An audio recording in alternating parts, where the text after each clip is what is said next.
한 2, 3년 정도 계속 강의를 해왔던 것 같은데요. 매번 이제 강의할 때마다 조금 뭐라 그럴까요? 시대적인 맥락이 조금씩 달랐던 것 같아요. 그래서 올해도 여러 가지 좀 맥락이 다르고, 올해 좀 뒤에 이제 더 설명을 드리겠지만, 우리나라 민주주의의 지금 현재 상태에 대해서도 더 재밌어진 것 같아요. 재밌어진 게 지금 뒤에 말씀드리겠지만, 이제 민주주의를 측정하는 지표들이 몇 개 있어요. 몇 개 있는데, 그 대표적인 게 이제 영국 이코노미스트라고 잡지가 이제 주간지죠, 주간지. 그 주간지가 있는데, 거기서 이제 이코노미스트 그 인텔리전스 유닛이라고 거기서 이제 측정하는 지표가 있고요. 그리고 프리덤 하우스라는 또 그 기관이 있는데, 거기서 지표한 건 이제 주로 이제 자유 국민권이라든지 그런 거 중심으로 측정하는 게 있고 몇 가지가 있는데요. 우리나라가 보통 그 대표적인 EUI, 이코노미스트 인텔리전스 유닛, EIU가요. 거기 측정 지표로 따르면 작년까지는 풀 디모크라시였어요. 풀 디모크라시. 근데 올해 이제 뒤에도 말씀드리겠지만 플로우드 디모크라시, 결함 있는 민주주의로 내려앉았어요. 근데 우리나라뿐만 아니라 일본도. 그래서 이제 아시아의 민주주의가 제로인 것으로 내려앉아서 약간 그 함의도 우리가 같이 생각해 봤으면 좋다는 지금 생각을 하고 있고요. 그래서 아시아 민주주의 공동체인데, 여기 지금 이 시리즈에서 지금 아시아 공동체니까 어차피 공동체 얘기를 많이 하셨을 것 같고요. 키워드가 이제 민주주의가 될 것 같은데, 그 공동체가 아시아의 어떤 형태로든 형성이 되더라도 그것이 이제 민주주의들의 공동체가 되면은 바람직하겠다. 그 민주주의가 어떤 방식으로 구성이 되든지요. 민주주의의 공동체라는 그런 그 공동체를 구성하는 구성원들의 정치 체제 내지는 정치 속성을 의미하는 측면도 있고, 공동체를 형성해가는 방식이 민주적이었으면 좋겠다 하는 그 절차나 방식의 문제일 수도 있고, 여러 가지 측면을 가지고 있죠. 저는 오늘 제 이 강의 형태를 띠는데, 저는 강의 형태는 굉장히 후진적인 지식의 전달도 적당한 용어가 아니고요. 지식의 공유 형태라고 생각해요. 일방적인 강좌가 지금 2016년 현재 어떤 의미를 가지고 있는지 별로 의미가 없는 것 같아요. 제가 낫다는 거는 여러분보다 조금 먼저 나서 책을 좀 더 읽었다. 그런데 그래가지고 강좌할 만한, 내 생각에 일방적인 강좌를 할 만한 실력을 갖추지도 않고 또 그것이 바람직하지도 않은 것 같아서, 서로 이제 같이 고민하는, 서로 이 가진 지식들을 내어놓고 또 지혜를 공유하고 고민하는 그런 식이 좋을 것 같고, 그래서 이제 강의를 길게 하고 싶지는 않습니다. 그래서 Q&A 좀 많이 하고 싶고, 사회과학도들이 항상 맞닥뜨린 고민 중에 하나지만, 우리가 팩트라는 말을 많이 쓰잖아요, 사실. 근데 팩트라는 말 지금 다운표 안에 넣었는데, 그 팩트라는 것을, 우리가 팩트라는 것이 객관적으로 존재해서 그 팩트를 프리젠트 한다고, 발표를 한다고 얘기를 하는데, 저는 팩트 자체가 굉장히 questionable 하다고 생각을 하고요. 이 문제화할 수 있는 대상이라고 생각을 하고, 그거를 발표한다는 것은 참 의미가 없는 허무한 일이다라고 생각을 해요. 그렇기 때문에 어떤 정보를 제공한다는 것도 과연 정보를 제공한다는 것이 무슨 의미가 있을까? 그러니까 정보나 아니면 저 다운편에 들어간 팩트나 그것이 그 뒤에 아주 결정적인 정치적인 의도를 가지고 있는 것이고, 그거에 따라서 컬러링이 되는 것이고 하는 것이기 때문에, 게다가 또 실소를 금하지 않을 수 없는 것은 또 사회과학에서 또 예측을 한대요. 예측을 한 예도 거의 없지만 예측이 맞았던 적도 별로 없고요.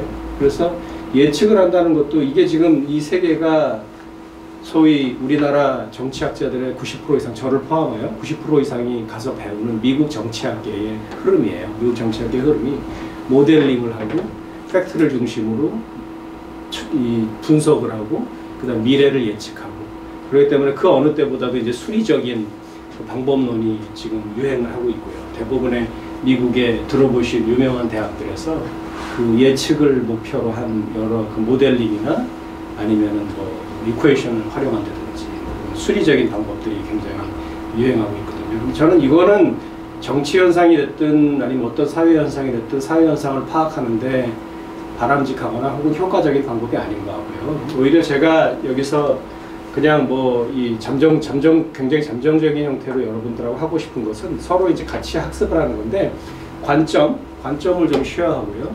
제 관점이 있고, 제 관점이 전혀 그 절대적으로 옳은 것도 아니고 그 굉장히 상대적인 것이죠. 그래서 여러분들의 관점도 이제 같이 쉐어를 하고 또 약간의 자극을 드리고, 그러니까 저는 생각해봤지만 여러분들은 생각해보지 못한 것도 있고요. 저는 평생 생각해보지 않은 건데 여러분들이 생각해보는 것도 있기 때문에 그런 걸 서로 쉐어해서 서로 자극을 줄 수 있고, 그 다음에 그거에 기초해서 우리가 적절하게 옳다고 생각하는 것을 처방하는, 예측을 하는 것이 과학을 빙자한 예측이 아니고요. 그냥 저의 처방이 다르고 다른 사람의 처방이 다르고 보수의 처방이 다르고 진보의 처방이 다르고 당연히 다르겠죠.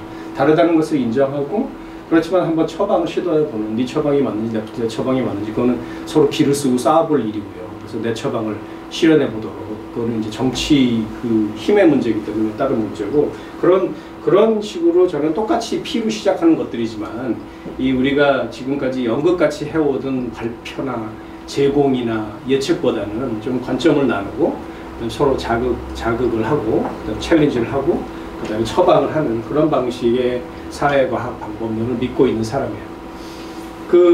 우리가 이 정치학을 제가 이제 지금 행정학과에 있긴 하지만 정치학을 공부했는데요.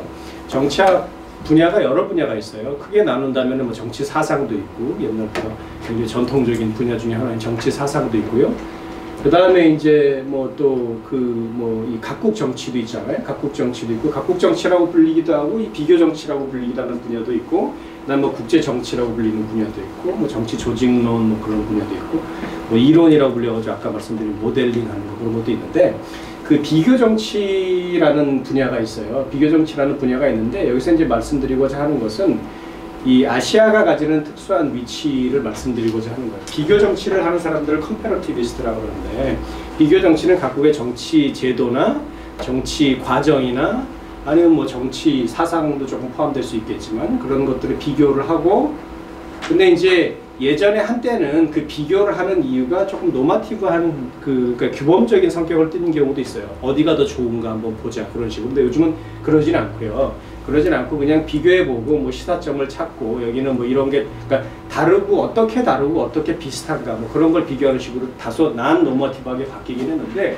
그런 비교하는 분야가 바로 비교 정치학 분야인데 그 컴패러티비스트 컴패러티브 폴리틱스 일반, 그 다음에 그 컴패러티브 폴리틱스를 하는 그 컴패러티비스트들을 보면은 한 가지 특이한 점을 발견할 수 있는데, 이렇게 지역적으로 클러스터링이 돼요. 그래서 지역적으로 클러스터링이 돼서 그 지역 전문가라고 하는 분들을 이제 아이덴티파이 할 수 있는 데요. 그래서 예를 들면은 유럽 전문가들이 계세요. 유럽 전문가들. 그래서 유럽 전문가는 특별히 뭐 서유럽 전문가, 영불독을 중심으로 해서 그렇다든지, 아니면 뭐 서유럽 전문가들은 뭐 복지를 연구한다든지, 아니면 무슨 뭐 국가의 역할을 연구한다든지, 국가의 이 경제 마켓과 국가의 관계를 연구하는 주제가 여러 가지가 있을 수 있잖아요. 그다음에 동유럽을 연구하시는 분들도 있고요. 그러니까 지금 여기서 웨스트 유로피언리스트라고 하는 거는 컴패러티비스트라고 하는 일국 이상을 연구하는 분들 많아요. 일국 이상 한 국가를 연구하는 분은 그냥 나라 전문가시잖아요. 근데 일국 이상 여러 나라를 연구하시는 건데, 우리가 웨스트 유로피언리스트들도 찾을 수가 있어요. 서유럽 전문가들. 그다음 동유럽 전문가들도 찾을 수가 있어요. 동유럽이 이제 특별히 이제 과거 사회주의 경제 체제에서 사회주의적 체제에서 이행하는 거를 뭐 연구를 한다든지, 그다음에 새로 등장한 체제들의 특성을 연구한다든지, 그 동유럽 전문가들도 있어요. 남유럽 전문가들도 있어요. 제가 이제 공부했던 대학은 스탠포드 대학이라는 데인데, 거기서 이제 제 지도 교수님이 필립 슈미터 교수님이라고, 그 교수님이 원래는 남미를 전문으로 공부를 하셨지만 나중에 이제 남유럽 전공을 하셔서 남유럽을 많이 연구하셨어요. 남유럽이라는 게 뭐 스페인, 포르투갈, 뭐 그리스도 포함해서 이렇게 상당히 비교를 할 수 있는 영역이나 주제들이 많거든요. 또 라틴 아메리카를 연구하는 분들도 있고, 아프리카를 연구하는 분들도 있고, 중동을 연구하는 분들도 있고, 이렇게 지역 전문가들이 있어요. 근데 이제 이걸 말씀드리는 이유는 아시아 전문가들은 참 없어요. 아시아 전문가들은 그 많은 전문가들 중에서, 지역의 전문가들 중에서 아시아 전문가들은 없어요. 아시아 전문가들은 우리가 기껏해 생각할 수 있는 게, 지금은 돌아가셨지만 버클리에 스칼라피노라는 학자가 있었어요. 스칼라피노 학자가 우리나라 한승주 전 장관님 대사님을 비롯해서 뭐 여러 제자들을 키운 그 분인데, 뭐 비교적 소위 친한국적인 학자라고 이제 사람들이 얘기했던 어떤 의미에서 친한국적인지 모르겠지만 그때 친한국이라는 게 친권위주의 한국이겠죠. 근데 이제 하여튼 그런 분들이 계셨는데 그분도 사실은 뭐 아시아의 여러 나라들을 다 아셨던 건 아니고요. 뭐 한국, 일본 정도 좀 아셨던 분이신데 그래서 아시아 전문가들이 참 적은데 이 얘기를 드리는 이유는 지금 뒤에 우리가 얘기한 모든 것들이 아시아에서의 민주주의의 현황이라든지 또 아시아에서의 공동체의 등장 가능성이든지 그런 것들을 얘기하는 거기 때문에 아시아를 잘 알아야 되는데 생각보다 아시아 각국의 현황에 대해서 잘 알고 있는 분들이 전문가들이 적어요. 그러니까 그쪽에 분명히 필요가 있는데 아직까지 등장하지 않고 있어요. 뭐 이유는 여러 가지로 얘기할 수 있는 것 같아요. 얘기할 수 있는 게 뭐 아시아가 뭐 언어가 다양하다. 근데 다른 데도 다 마찬가지거든요. 언어가 다양해서 뭐 이게 지역 전문가가 되기가 힘들다. 뭐 아시아가 문화적으로나 역사적으로 너무너무 다양한 전통들이 있기 때문에 공부하기 힘들다. 다른 데도 다 마찬가지. 정도 차이는 있지만 그런 건데 뭐 다른 데보다 좀 더 심할 수는 있겠죠. 심할 수는 있겠지만 아무튼 그거는 별로 그렇게 큰 장애가 될 것 같지 않은데 아무튼 아직까지 아시아에서는 한중일을 다 다루는 뭐 학자라든지 예를 들어서 한중일을 다루는 학자도 없는데 게다가 뭐 한중일 플러스 뭐 동남아시아까지 다 다루는 학자는 거의 못 봤어요. 굉장히 아시아 전체를 통틀어 가지고 어떤 얘기를 해줄 수 있다든지 아시아적인 이론 틀을 한번 세워보겠다라든지 그게 안 되어 있고 굉장히 분절적으로 연구하는 경향이 강해서 그럼 나라 전문가, 일본 전문가, 중국 전문가, 한국 전문가, 그 다음에 기껏해야 무슨 이 나라들을 서로 아우를 생각은 하지도 못하고 그 다음에 동남아시아 전문가 조금 있고요. 그것도 뭐 동남아시아 전문가 중에서도 뭐 타이 전문가, 태국 전문가, 무슨 말레이시아 전문가, 인도네시아 전문가 뭐 이런 식이고요. 그래서 굉장히 분절적인 경향이 강하다. 그러다 보니까 이거는 이제 냉전의 영향이기도 하겠지만 냉전 시대 때 우리나라 대부분의 이건 약간 뭐 그 지식인의 그 자기를 돌아보는 자기 회고적인 그런 말도 될 수가 있는데 우리나라 대부분의 정치학자들의 경우 특히 이제 지역 전문가가 됐든 아니면 나라 전문가가 됐든 그 경우에요. 이 우리의 이웃들보다 뭐 일본이나 중국이나 아니면 뭐 동남아시아 나라들이나 아니면 남아시아 나라들이나 우리의 이웃들보다 미국을 더 잘 알아요.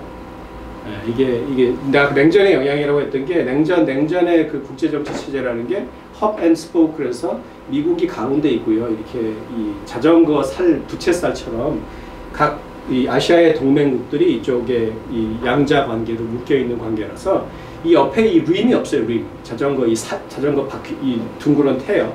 그게 없기 때문에 여기는 서로 연결이 안 되어 있고 중앙하고만 이 양자 동맹 관계로 연결이 되어 있어서 미국하고는 웬만큼 연결이 되어 있어 미국은 잘 알고 있지만 잘 알고 있다는 것이 또 거기에 어폐가 있는 것이 그렇다고 또 본격적으로 우리나라에서 미국 정치 전문가를 쉽게 찾을 수 있는 또 그건 아니에요. 미국에서 유학을 했다는 거죠. 유학을 했다는 거고 미국에서 유학을 했다는 거고 미국을 이상적인 모델로 삼아가지고 우리 학생들에게 그걸 끊임없이 얘기했다는 것이지 그거하고 미국을 제대로 정말 알고 있어서 이번에 트럼프 힐러리 그러는데 거기서 좀 깊은 해안을 제공할 수 있는 분석을 제공할 수 있는 학자들이 뭐 넘치고 그냥 미국에서 공부한 사람들이 많아서 그건 또 아니고 그래서 그런 차원에서 우리가 지금 아시아에 대한 그 지식이나 아시아에 대한 좀 공부를 더 할 필요가 있고 소요가 있고 이 앞으로도 많이 이 확장이 되어야 될 분야인 것 같아요.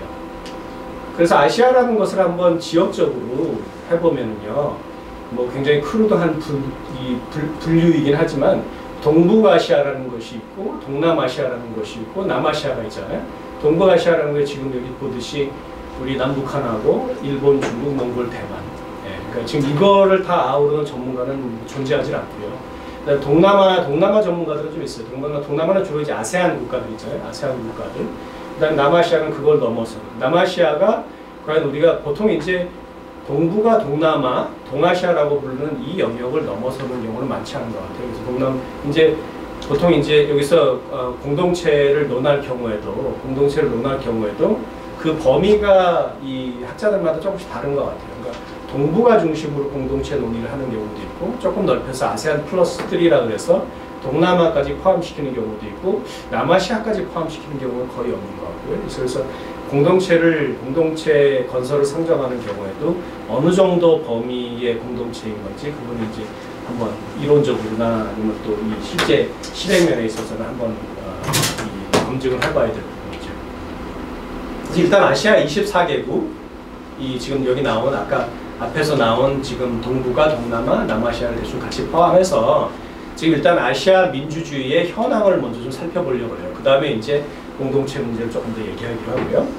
그래서 보시면은 이게 아까 제가 말씀드린 이코노미스트 인텔리전스 유닛이라는 거기 EIU에서 여러 뒤에 이제 세부 이 지표 항목을 말씀을 드리겠지만 민주주의 지표라는 것인데요. 민주주의 지표라는 것인데 지금 여기 보면은 아시아가 작년에 비해서 작년 걸 여기 대조시키기 위해서 가지고 왔는데 작년에는 세계 24개국 그 중에 2개가 아시아의 민주주의 국가가 있는 거예요. 그게 한일이었어요. 한일. 그게 지금 0이 돼버렸어요. 0이. 그 0 2개가 지금 2개가 내려앉아서 결함 있는 플로우 디모크라시에 들어가는 거고요. 나머지 뭐 아래 혼합 체제하고 권위주의 하이브리드하고 그다음 권위주의 체제는 크게 변화가 없어요. 작년하고 똑같이 그 나라들인데 그 분류 기준을 보면은 굉장히 이 종합적인 지표인데 첫 번째 이제 선거 과정, 그 다음에 이제 정부의 기능, 그다음 정치 참여, 정치 문화, 시민 자유 그렇게 이제 5가지 분야를 들여다보는 거고 그 다음에 그거에 따라서 4분하는 건데 풀 디모크라시하고 플로드하고 하이브리드하고 오토리테리안인데요. 지금 구체적으로 지표를 보시면은요. 지금 우리 같은 경우 요번에 이제 플로드 디모크라시 이 범주에 속하게 되었는데 보면은 작년 거하고 같이 가져왔는데요. 작년 거가 선거 과정이 9.17이었는데 이게 보면은 8.75로 조금 내려갔잖아요. 내려갔는데 이게 뭐 어떤 방식으로 이게 측정을 했는지 한번 제가 좀 자세히 들여다봐야 되는데 이게 선거 과정이라고 그러면은 뭐 국정원 댓글 사태라든지 그런 것들이 반영이 된 것이 아닐까. 그러니까 대선이 가장 이제 큰 중요한 선거인데 그런 부분이고요. 그다음 정부 기능도 그러니까 각 분야에서 조금씩 다 내려갔어요. 그러니까 정부 기능도 8.21에서 7.86, 정치 참여는 올라갔네요. 6.11에서 7.22, 정치 문화는 그대로고요. 그다음에 시민 자유가 9.41에서 8.54 이게 많이 내려갔네요. 시민 자유. 그러니까 기본적으로 시빅 프리덤 부분하고 그 다음에 선거 과정 부분 그 분야에서 많이 내려갔다고 볼 수가 있는데 그래서 아무튼 그 결과 지금 이 결함 있는 민주주의로 내려앉은 상태고요. 그래서 이 점은 지금 민주주의에 대한 논의가 지금 정치학에서 사실은 민주주의에 대한 논의가 별로 활발하지 않아요. 그러니까 우리가 민주화된 초기에는 그 민주주의에 대해서 논의가 꽤 많았었는데 민주화가 되기 전에는 더 많았고요. 그래서 더 많았었는데 지금 실제로 민주화가 된 다음에는 사실 사람들의 마음속에 어떤 것이 있냐 하면은 민주화라는 것이 되고 안 되고 그런 식으로 양극적으로 좀 이해하는 측면이 있어요. 그래서 되면은 된 거예요. 민주주의 국가인 거예요. 그 다음에 더 이상의 논의나 논쟁이 별로 잘 안 일어나는, 그 불붙이기가 좀 쉽지가 않은 그런 건데 지금 이거를 보면은 민주주의의 질 내지는 민주주의의 정도의 기복이 있다는 것이 이제 결국에는 우리나라의 경우도 그거에서 예외가 아닌 것이 보여지는 거고요. 그러면 본격적으로 어떤 민주주의는 더 나은 민주주의고 어떤 민주주의는 좀 문제가 있는 결함이 있는 민주주의고 그런 식의 논의, 그러니까 민주주의 앞에 무슨 수식어가 붙느냐 하는 그런 문제인 동시에 민주주의 자체도 정도를 따질 수 있는 바이너리하게 민주주의가 됐느냐 안 됐느냐라는 말만 따질 수 있는 것이 아니고 그 이후에 어떤 식의 민주주의, 어떤 형태의 민주주의를 구현하느냐에 대해서 좀 본격적인 논쟁이 일어날 수 있지 않느냐 하는 생각이 들어요. 근데 이런 말씀을 드리는 이유는 왜 그러냐면은 그러니까 우리나라뿐만 아니라 지금 2010년대, 그러니까 2005년부터 지금 2016년이잖아요. 한 과거 10년 동안 정치학계에서 많이 연구됐던 주제는 권위주의예요. 오히려 아이러니컬하게도 민주주의에 대한 연구는 이제 별로 없는데 그게 민주주의에 대한 연구가 아주 많이 돼서 그렇다고 볼 수 있는 측면도 있고 이미 많이 돼서 아니면 대부분의 국가들이 이제 민주주의를 자처하고 있기 때문에 그게 어떤 식의 민주주의가 앞에 뭐를 붙이든지 간에 모든 대부분의 국가들이 민주주의라고 지금 스스로 주장을 하고 있는 상태이기 때문에 민주주의에 대한 연구가 별로 재미가 없어졌어요. 그래서 오히려 과거를 회귀해서 뭐 예전의 권위주의를 연구하는 거라든지 아니면 지금 몇 개 안 남은 권위주의, 걔네들이 왜 권위주의고 권위주의가 어떻게 작동하고 어떻게 이렇게 계속 살아남을 수 있는 건지 권위주의의 이 작동 기제를 연구하는 것들이 많았었는데 지금 민주주의의 세부 지표를 봐서 오르락 내리락 하고 그 중에 어떤 부분이 문제가 있고 그런 측면을 고려한다면은 본격적으로 민주주의의 질 문제, 그 다음에 민주주의의 정도 문제를 이제는 우리도 얘기를 해야 되지 않을까. 지금 사실 오히려 예전에 권위주의 시대보다도 현재 민주화 이후에 소위 민주정부를 비판하거나 민주정부를 비판하는 세력을 형성하는 게 훨씬 더 힘든 것 같아요. 그러니까 예전에는 동력이 충분했어요. 사회적인 자원이나 동력이 충분했었는데 그렇지 못하기 때문에 담론적으로나 아니면 실제 운동적인 측면에 있어서나 현존하는 민주주의의 결함이라든지 문제점들을 지적하는 것들이 힘들었는데 지금 이렇게 여러 지표라든지 그런 것을 봤을 적에는 지금 그런 쪽으로 좀 학자들도 돌아가야 되지 않을까 하는 생각이 들어요. 이제 총 점수를 좀 살펴보면은 지금 이제 올해 건데 지금 조금씩 점수들이 내려간 거 지금 총 점수고 요거는 선거 과정인데 선거 과정이 좀 많이 아까 봤듯이 점수가 내려갔고 그거는 일본보다 우리가 지금 사실 등수는 하나 위지만 여러 선거 과정 같은 경우는 더 지금 어떤 걸로 측정했는지 좀 자세히 들여다봐야 되지만 측정하는 과정에서 측정하는 주체 쪽에서는 선거 과정은 상당히 문제가 있다고 보는 것 같아요. 정부 기능은 별로 큰 차이가 없었고 여기서 그 다음에 차이가 있었던 게 이제 시민 자유 부분, 여기도 지금 일본보다 조금 낮은데요. 그래서 시민 자유 부분이 시민 자유하고 선거 과정. 근데 공교롭게도 지금 이 EIU 지표뿐만 아니라 민주주의를 측정하는 어떤 지표도 그거를 양대 축으로 삼고 있어요. 선거하고 국민권을 포함한 자유. 그래서 한쪽에 프리덤이 있고 한쪽에는 선거의 성격, 선거의 인테그리티 측면이 있기 때문에 이 두 가지 측면에서 점수가 둘 다 내려갔다는 것은 민주주의가 상당히 문제가 있다는 것이죠. 이제 또 다른 지표인데요. 이거는 프리덤 하우스의 지표인데 거기는 이제 자유국, 그 다음에 파틀리 프리, 그 다음에 이제 프리하지 않은 나라 이렇게 세 수로 나누는데 요거는 이제 아시아의 5나라가 자유국에 속하고 있고요. 자유국에 속하는 것이 일본, 대만, 몽골, 대한민국, 인도. 그래서 부분 자유국들도 한번 보시고요. 비자유국들도 보시고 모든 지표가 완전할 수는 없기 때문에 이제 우리가 평소에 여기에 속할 수 있는가 하는 것들이 전혀 이론의 여지 없이 지금 비자유국에 속하는 나라들도 있지만 어떤 것들은 우리가 자유국이라고 알고 있었는데 자유국에 안 속하는 나라도 있고 지표에 따라서요. 그 다음에 부분 자유국에 속할 것 같은데 자유국에 속하는 나라도 있을 수 있고 그런 식인데 지금 여기서는 정치적인 권리하고 그 다음에 시민 자유 그거 두 개를 좀 보고 있고요. 지금 등급을 보시면 여기는 이제 이게 낮을수록 더 자유의 정도가 높은 건데 지금 이쪽에 일본, 대만, 몽골, 대한민국, 인도가 퍼진해 있습니다. 등급 변화 추이인데 이거는 보여드리는 이유가 뭐냐면요. 과연 그래서 여기서 이제 부분 자유국하고 자유국 요 지금 아래쪽이 늘어나야 아시아 지역에서 민주주의 국가들이 더 추세적으로 봤을 때 이게 점점 저쪽 위에 연보라색이 점점 줄어들고 그다음 아래쪽이 늘어나야 추세적으로 무슨 민주주의가 점점 확산되거나 확장되고 있다 아시아 지역에서 그렇게 말할 수 있는데 지금 추세로 봐서는 그렇게 말할 수는 없는 것 같아요. 지금 약간 정체 상태, 저기 이제 노란 거, 이제 파란 거, 연 초록색하고 노란색이 올라가는 정도가 여기 지금 보시면은. 지금 80년대 정도 거기에 이제 약간의 진전이 있었고요.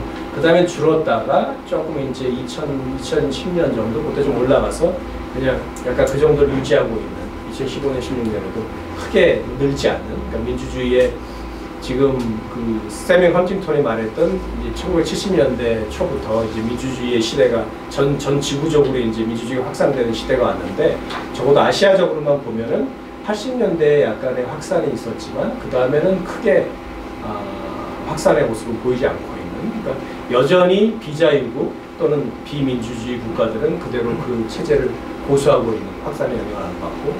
근데 이게 우리 이제 그 아시아 지역보다 라틴 아메리카, 예를 들면 상대적으로 아니면 비교를 한다면 라틴 아메리카 지역 같은 경우도 확산과 이 축소의 세가 약간 좀 눈에 띄게 더 이게 판이하게 좀 관찰이 되는 경향이 있어요. 그 아시아 민주주의의 연역을 이제 살펴본다면 지금 그건 이제 2015년, 16년 지금 현재의 상태고요. 아시아 민주주의의 연역을 본다면은 45년 이전에는 아시아 민주주의의 이제 프리 히스토리라고 볼 수 있는 거고, 아까 말씀드렸듯이 45년, 50년대는 냉전 체제가 이제 형성되고 미국을 가운데 하고 그 다음에 양자 동맹 체제가 등장을 한 거고요. 이제 각 주요 뭐 한일, 미일, 한미, 그 다음에 뭐 필리핀, 미국 그런 식으로 양자 동맹 체제, 몇 가지의 양자 동맹 체제를 중심으로 해서 냉전 체제가 형성이 되어 있는 거고요. 형성이 되었던 거고, 60년대에 많은 아시아 국가들에서 민주주의 국가들이, 민주주의 정부들이 실각하고 권위주의가 등장했었고, 70년대에는 대체 또 많은 아시아 국가들에서 권위주의 국가가, 권위주의 정부가 주도해서 뭐 산업화를 이룬다든지, 아니 뭐 산업화를 꼭 다 이룬 건 아니고 어떤 산업화를 못 이룬 나라들도 있고, 국가 주도의 산업화가 진행된 나라들이 있었고, 80년대 아까 말씀드렸듯이 범세계적인 민주화의 물결이 일었었는데, 처음에 이제 남유럽에서 일어나서 그 다음에 이제 라틴 아메리카, 그 다음에 이제 뭐 동유럽 이 냉전이 해체되면서 많은 변화가 있었고, 아프리카라든지 아시아. 그래서 우리 아시아 쪽에는 1980년대 중반부터 그래서 필리핀으로 시작해서 이제 여러 나라들이 민주주의적인 변화가 됐고, 그게 이제 뒤에 냉전 체제 종식하고 결합해서 민주주의 공고화로 이어졌는데, 이제 2000년대 이후로는 나라들마다 저마다 지금 민주주의가 처한 상황들이 녹록치는 않아요. 그래서 좀 각자 이 처한 위기의 성격은 달라요. 뭐 경제적인 위기에 처한 나라들도 있고, 아니면은 뭐 군부 쿠데타가 난 나라도 있고, 뭐 여러 가지 성격의 도전들이 있는데, 그거에 따라서 각국이 처한 민주화가 된 나라들이라고 할지라도 각국에 처한 그 민주주의 상황이 많이 달라서 그것들을 어떻게 해결해 갈 것인가.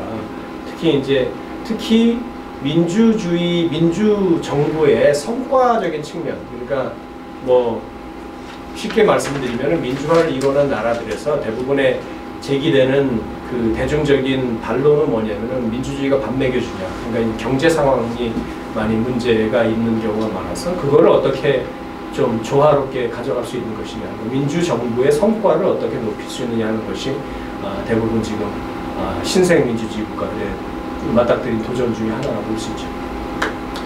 그 민주화의 조건들을 조금 지금 이론적으로 고찰해 본다면 민주화가 왜 일어나느냐 하는 부분이요. 그러니까 이거는 왜 관심이 있는 거 아니? 만약에 민주주의가 바람직한 것이고, 그 다음에 동아시아에서 어떤 형태의 공동체를 만들든지 그것들이 가급적이면은 우리가 EU가 그랬던 것처럼 이게 민주주의 국가들의 공동체가 되면은 바람직하다라는 것에 우리가 동의할 수 있다면, 그러면 당연히 지금 민주주의 국가가 아닌 국가들이 민주주의가 될 수 있는 조건들이 뭘까? 어떻게 하면 민주주의 국가로 바뀔 수 있을까? 그거를 고민하지 않을 수 없잖아요. 근데 이제 대부분의 리터리처에서 그 민주화가 되는 조건들로 내세우는 것들이 몇 가지로 이제 축약이 되는데요. 그게 이제 외부적인 요인이라는 걸 뭐 전쟁, 뭐 일본에 대해서 어떻게 말할 수 있는지 뭐 분석자들마다 다르겠지만, 일본의 그러니까 전 정치 체제가 민주적이었냐 안 민주적이냐, 뭐 다이쇼 디마크리스도 있고 그랬었잖아요. 그랬는데 하여튼 이 일본의 경우에는 뭐 패전이 뭐 일본 정치 체제의 변화에 많은 영향을 미쳤던 것처럼 독일도 마찬가지고, 그래서 외부적인 요인, 뭐 예를 들면 패전이라든지 아니면은 민주주의라는 정치 체제의 외부로부터의 삽입이라든지 외부적인 요인은 그런 걸 말하는 거고요. 경제 발전 뭐 잘 아시다시피 뭐 여기에 대해서 여러 가지 이론이 있지만 일정 정도로 빈곤이 극복이 되고 경제 발전이 이루어져야 그다음에 민주주의로 나아갈 수 있다든지 그런 주장들이고요.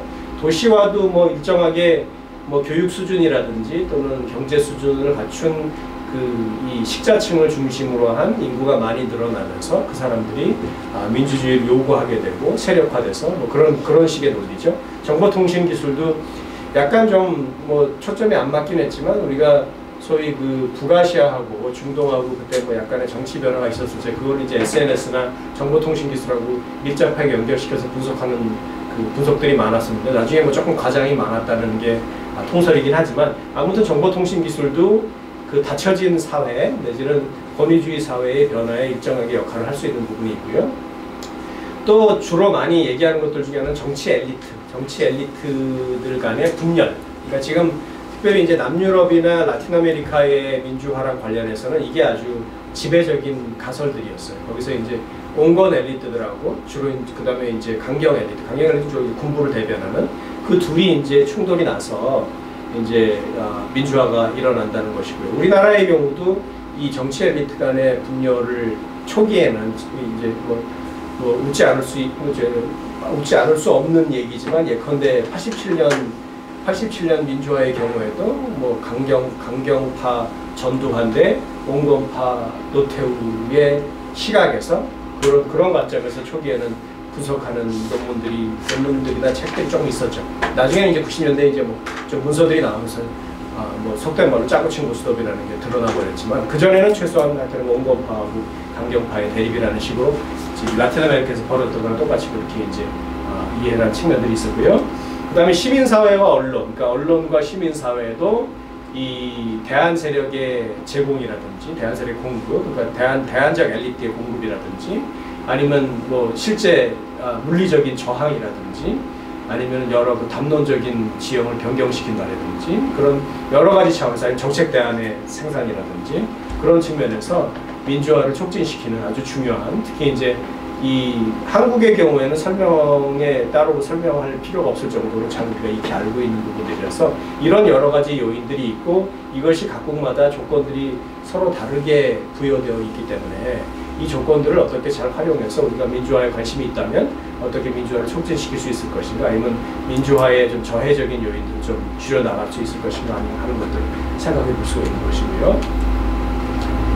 이제 본격적으로 공동체 문제로 조금 넘어가면은 민주주의와 지역 공동체 간의 관계, 그러니까 이거는 좀 굉장히 고전적인 논쟁들이 많은데요. 그러니까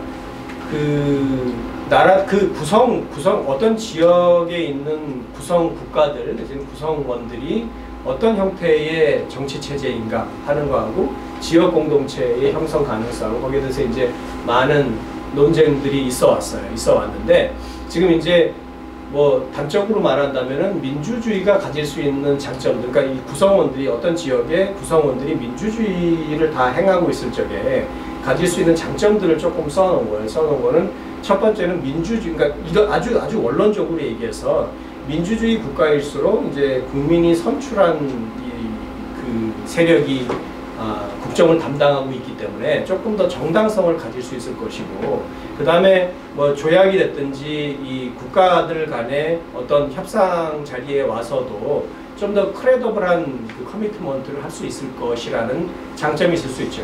하지만 그거의 다른 사이드는 뭐냐면 모든 대부분의 이제 선거 민주주의가 선거 사이클이라는 게 있잖아요. 그래서 이 크레더블이라는 거는 사실 그게 안정적인 커미트먼트를 말한다면은 안정적인 커미트먼트가 선거 사이클로, 그러니까 중국이 더 크레더블한 커미트먼트를 하느냐, 중국이 전혀 민주주의가 아니잖아요. 민주주의가 아니고 그냥 일단 독재인데 중국이 더 크레더블한 커미트먼트를 하느냐, 미국이 더 4년마다 이 대통령이 바뀌고 막 또 의회가 바뀌는 미국이 더 크레더블 커미트먼트를 할 수 있느냐, 그건 좀 이제 좀 얘기가 달라질 수도 있어요. 그래서 이제 그런 부분이 이제 논쟁이 많이 되는 거고요.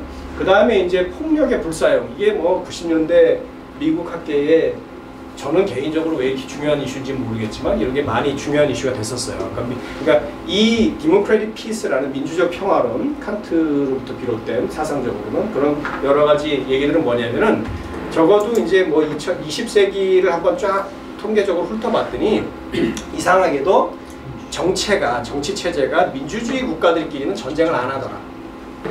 민주주의 국가와 권위주의 국가 또는 권위주의 국가와 권위주의 국가만 전쟁을 하더라. 그 이게 뭐냐면은 민주주의 국가는 그 원인 기제는 알 수 없으나 somehow pacifist다. 이게 평화를 좀 이렇게 선호하는 그런 경향을 가지는 것 같다는 것이고, 그거는 공동체에도 공동체 형성에도 중요한 함의를 가지잖아요. 그러니까 이게 어떤 평화적인 공동체를 형성하기에 민주주의하고 밀접한 관련이 있지 않느냐 하는 것이고요. 그 다음에 마찬가지로 어떤 지역에서 민주주의 국가들이 많다는 이유는 그 대부분의 민주주의 국가들에서 집회 결사의 자유를 허용한다는 얘기고, 그렇다면은 그 지역에서 전체적으로 글로벌 시빌 소사이티라고 우리가 부를 수 있는 이 지역의 시민사회가 굉장히 활성화되어 있다는 얘기이기 때문에 그것도 이제 지역 공동체의 형성에 긍정적인 영향을 미칠 수가 있어요. 미칠 수가 있는데, 지금 이제 이런 여러 가지 논쟁들, 그러니까 민주주의들이 어떤 지역에 많이 있으면은 그것이 지역 공동체를 이루는데 더 도움이 될 수 있고, 그 과정에서도 도움이 될 수 있고, 이룬 다음에도 서로 전쟁을 안 하고 잘 있을 수 있기 때문에 그 공동체의 유지와 강화에도 도움이 된다는 그런 주장들이 있는 거에 비해서 뭐 약간 논쟁들이 있었지만, 근데 이제 핵심적인 파라독스가 하나 있는데, 핵심적인 파라독스는 뭐냐면, 아까 내가 크레더블 커미트먼트 얘기를 하면서 조금 이제 언급을 했었는데, 지금 적어도 그 공동체 형성의 초기 부분 있잖아요. 초기 부분. 공동체를 처음에 만들어가는 부분에 있어서는 과연 여기 구성원들이 민주주의냐 아니냐가 그렇게 중요할까 하는 의문이 든다. 근데 지금 아까 크레디블 커미트먼트가 예를 들어서 뭐 이렇게 지금 뭐 아까 몇 나라 20몇 나라라고 하는데 그중에서 뭐 동북아시아만 한다 그래도 한 10나라라고 쳐요. 아니면 한 15나라라고 쳐요. 제가 처음에 이제 유럽 같은 경우는 6나라로 시작했잖아요. 근데 이제 15나라라고 치더라도 15나라 중에 두세 나라는 일당 독재 권위주의 국가예요. 국가인데 그것이 과연 그러니까 다 민주주의 국가들로 이루어지지 않았다는 것이 그렇게 흠결이 되느냐 하는 문제. 그 흠결이 안 된다 이 소리예요. 안 되는 것이 어떤 정부든 지금 오히려 예를 들어서 두 가지를 상정해 보면은 민주주의 국가인데 수시로 정부가 바뀌어요. 그리고 이 후속하는 정부가 전에 있던 정부의 정책을, 그 우리나라 얘기하는 것 같죠? 정책을 완전히 갈아엎어요. 그런 나라하고 독재국가 10년, 20년, 30년 계속 똑같은 이 국왕 내지는 대통령이 집권하는 국가가 어디가 더 정책 연속성이 있으며 어디가 더 국제 니고시에이션 할 적에 더 크레더블한 파트너인가? 후자일 수 있죠. 후자일 수. 그래서 사실 단기적으로만 보면은 지금 이제 장기적으로 보면은 여기 이거라든지 리지티머스라든지 아니면 또 요 글로벌 시빌 소사이티 그런 부분이 있기 때문에 민주주의 국가들도 구성되어 있으면 어떤 지역이 더 공동체의 이렇게 순조로운 발전에 도움을 주는 거는 그런 논리적으로 상당히 이유가 있을 수 있는 부분인데, 그렇지 않고 초기의 형성 과정에서는 굉장히 언스테이블한 그 디모크래시는 오히려 공동체에 대해서 합의를 구성하고 공동체에 대해서 크레더블한 커미트먼트를 해서 우리가 그럼 지금 그러니까 예를 들어서 뭐 정권이 수시로 바뀌는 데는 뭐 한다 그랬다가 나중에 또 공동체 참여하지 않는다 그랬다가 공동체에 또 이걸 요구했다 저걸 요구했다, 그건 하나 도움이 안 되기 때문에 오히려 스테이블 오토크라시, 그러니까 아주 안정적인 독재가 이 불안정적인 그 민주주의보다 나을 수도 있기 때문에 이 공동체의 형성 문제하고 민주주의의 문제는 생각보다 그 관계가 복잡하다. 그게 일률적으로 우리가 원하듯이 무슨 다 민주주의면 더 공동체 형성도 잘 된다, 그런 건 전혀 아니고요. 지금 위에 리지티머시와 크레디빌리티 문제가 나왔지만 오히려 민주주의 국가이기 때문에 논의가 복잡할 수도 있어요. 공동체를 민주주의 국가라는 게 by definition 그 안에 다양한 뭐 이해관계를 가진 주체들이 있는 거기 때문에 공동체 문제에 있어서도 정권이 그냥 정책적인 내지는 국가 전략적인 차원에서 좋다, 이 공동체 참여하고 결정한다라고 되는 게 아니잖아요. 그 안에 그 공동체에 참여함으로써 손해를 볼 수 있는 무수한 사회 집단들이 반대할 수 있는 개연성이 존재하는 게 또 민주주의의 본질이기도 하기 때문에 이 처음에 개시하고 처음에 굴러가는 부분은 조금 문제가 복잡해요. 그래서 조금 더 생각을 해야 되는 거고요. 그 아시아 민주주의 공동체 전망과 관련해서 뒤에 이제 몇 가지 이제 제가 레슨들을 얘기할 텐데 그거는 다 얘기할 시간은 없을 것 같아요. 나중에 제가 이제 쓴 논문, 제가 이제 필립 슈미터 교수님하고 쓴 논문도 있고요. 그 다음에 이제 그걸 다 일일이 설명하는 게 지금 무슨 의미가 있을까 하는 생각이 좀 들어요. 그러면 저거 되는 거는 제가 좀 리얼리스트적인 좀 경향이 강해가지고요. 지금 좀 동아시아 내지는 동남아시아까지 포함해서 지금 이 시리즈가 이름이 뭐죠? 아시아 공동체 총론이잖아요. 그래서 아시아 공동체 총론을 지금 수강하시는 여러분들께는 좀 죄송한 얘기지만 지금 아시아 공동체를 얘기하는 게 얼마나 황당한가 그런 생각이 들 때가 있잖아요. 그러니까 아시아 공동체가 되려면 최소한 한중일이 뭉쳐야 되잖아요. 그러니까 저쪽에서 불독이 듀오를 형성했던 것처럼 한중일이 합의하지 않는 아시아 공동체가 어떻게 존재할 수 있어요? 그럼 한중일이 합의 이게 엄청나게 좀 요원해 보이고 게다가 남북한 이것도 복잡한 문제고 그렇기 때문에 뭐 불가능하다고 말하는 거는 너무 잔인한 얘기겠지만 상당히 요원해 보인단 말이에요. 요원해 보이기 때문에 지금 뒤에 제가 이제 레슨이라고 말하는 것들은 우리가 공동체 형성이 좀 본격화돼서 이게 본격적으로 추진되는 시기가 된다면은 우리가 실질적으로 고려해야 될 것들을 몇 가지를 이제 추출해 놓은 거예요. 그래서 나중에 뭐 심심하실 때 참고로 이제 읽어보시면 좋을 것 같아요. 그래서 그 중에서 이제 아주 상당히 구체적인 제안들도 있고 뭐 아닌 것도 있고 그런데 지금 이제 그거 말고 이제 전망 관련해서 좀 일반적인 말씀을 드리는 게 더 해당 사항이 있을 것 같아요. 그래서 지금 좀 전에도 조금 뭐 민주주의랑 평화 얘기를 하면서 얘기가 나왔지만 평화와 화해를 어떻게 또 이해를 할 것이냐는 문제예요. 그러니까 지금 유럽의 통합 과정을 보더라도 뭐 브렉시트도 있고 뭐 그래가지고 유럽 지금 통합이라는 것도 굉장히 어수선해요. 그게 이제 이 유럽 통합이 EU가 이제 처음에 등장했을 때 그 수많은 사람들이 찬양하고 그다음에 그거를 인류 역사상 가장 큰 인벤션 중에 하나였다고 이렇게 말씀하시는 분들 그러니까 이 친 EU적인 분들이 보기에는 굉장히 지금 이제 상황이 안 좋은 상태잖아요. 안 좋은 상태인데 우리가 EU의 형성 과정을 지켜보면은 그러니까 평화라는 거하고 공동체 형성이라는 거하고 어떤 관계가 있었느냐 그거는 좀 복잡한 관계인데 한쪽 측면은 평화라는 것을 이루기 위해서 공동체를 형성해 간 측면이 있어요. 네, 평화라는 걸 이루기 위해서 그러니까 하도 유럽 국가들끼리 싸우기 때문에 그 전쟁의 참혹한 경험 그것들이 바탕이 돼서 더 이상 유럽 대륙에 전쟁은 없어야 한다는 그런 믿음을 어떻게든지 제도화하고자 이 공동체 형성에 각국이 좀 적극적으로 나섰던 그러니까 평화를 꼭 이루어야 되겠다는 목적 함수로서의 평화 부분이 있어요.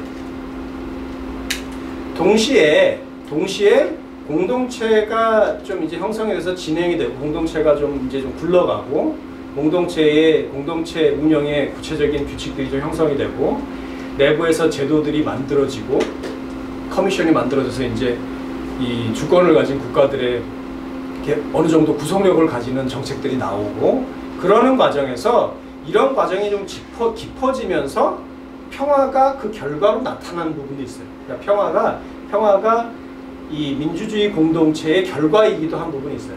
네? 그리고 또 민주화도 마찬가지인데 민주화도 그러니까 민주주의 국가라는 것이 모든 구성원들이 민주주의 국가들이었다는 것이 전제가 돼서 공동체 논의가 시작된 부분도 있지만 이 공동체가 막 형성이 되면서 그것이 기폭제가 돼서 공동체의 이 진전 부분이 기폭제가 돼서 민주주의 국가가 아니었는데 그 국가들이 EU에 들어오기 위해서 민주화에 관심을 가져야만 했다든지 아니면 국내적으로 민주화까지는 아니더라도 하여튼 민주화 비스무리한 그런 어떤 변화를 해야만 하는 그런 상황에 처했다는 그런 부분도 있어서 민주화하고도 이게 좀 약간 복잡한 상호 촉진 관계 그런 부분이 있고요. 화해는 이건 굉장히 중요한 것인데 화해도 이제 유럽의 경우에는 독일하고 폴란드의 화해라든지 독일하고 폴란드의 뭐 화해라든지 그런 이제 일정하게 화해가 굉장히 중요한 전제 역할을 해서 공동체 형성을 하려면은 평화는 모르겠으나 평화는 이제 굉장히 진행되는 과정이기도 좀 얘기가 다른데 적어도 화해라고 하는 거는 과거에 이제 특히 이제 전에 전쟁 중에 이 저질러졌던 여러 가지 이제 만행이나 학살 등에 대해서 인정하고 공식적으로 미안하다고 하고 사과라 그런 부분들 아니에요? 무릎을 꿇고 이제 독일 같은 경우는 수상이 가서 무릎을 꿇고 뭐 정식으로 뭐 사과를 하든지 그런 부분인데 이런 부분 이제 또 우리 동아시아에서는 약간 지금 그쪽하고 좀 많이 좀 다른 부분이죠. 그러니까 화해가 화해가 전제가 되어야 된다면 어떤 형식으로든지 화해가 조금 이루어져야 이 한중일도 그렇고 아니면 뭐 다른 나라들도 그렇고 이루어져야 그 다음에 이제 공동체 진전이 되고 그것의 결과로서 평화가 도래한다는 게 그런 부분이고요. 두 번째 좀 복잡한 문제는 이것도 이제 얘기할 것들이 적지 않은데요. 중국 문제. 아까 이제 크레더블 커미트먼트라는 측면에서도 그런데요.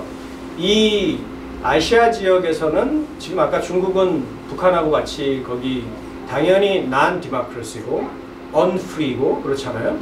그런데 이게 중국의 경우는 이게 그러니까 이 서구적 민주주의 담론에 따르면은 서구적 민주주의가 아니고 그다음 자유로운 국가가 아니라는 거에 그치는 게 아니고요.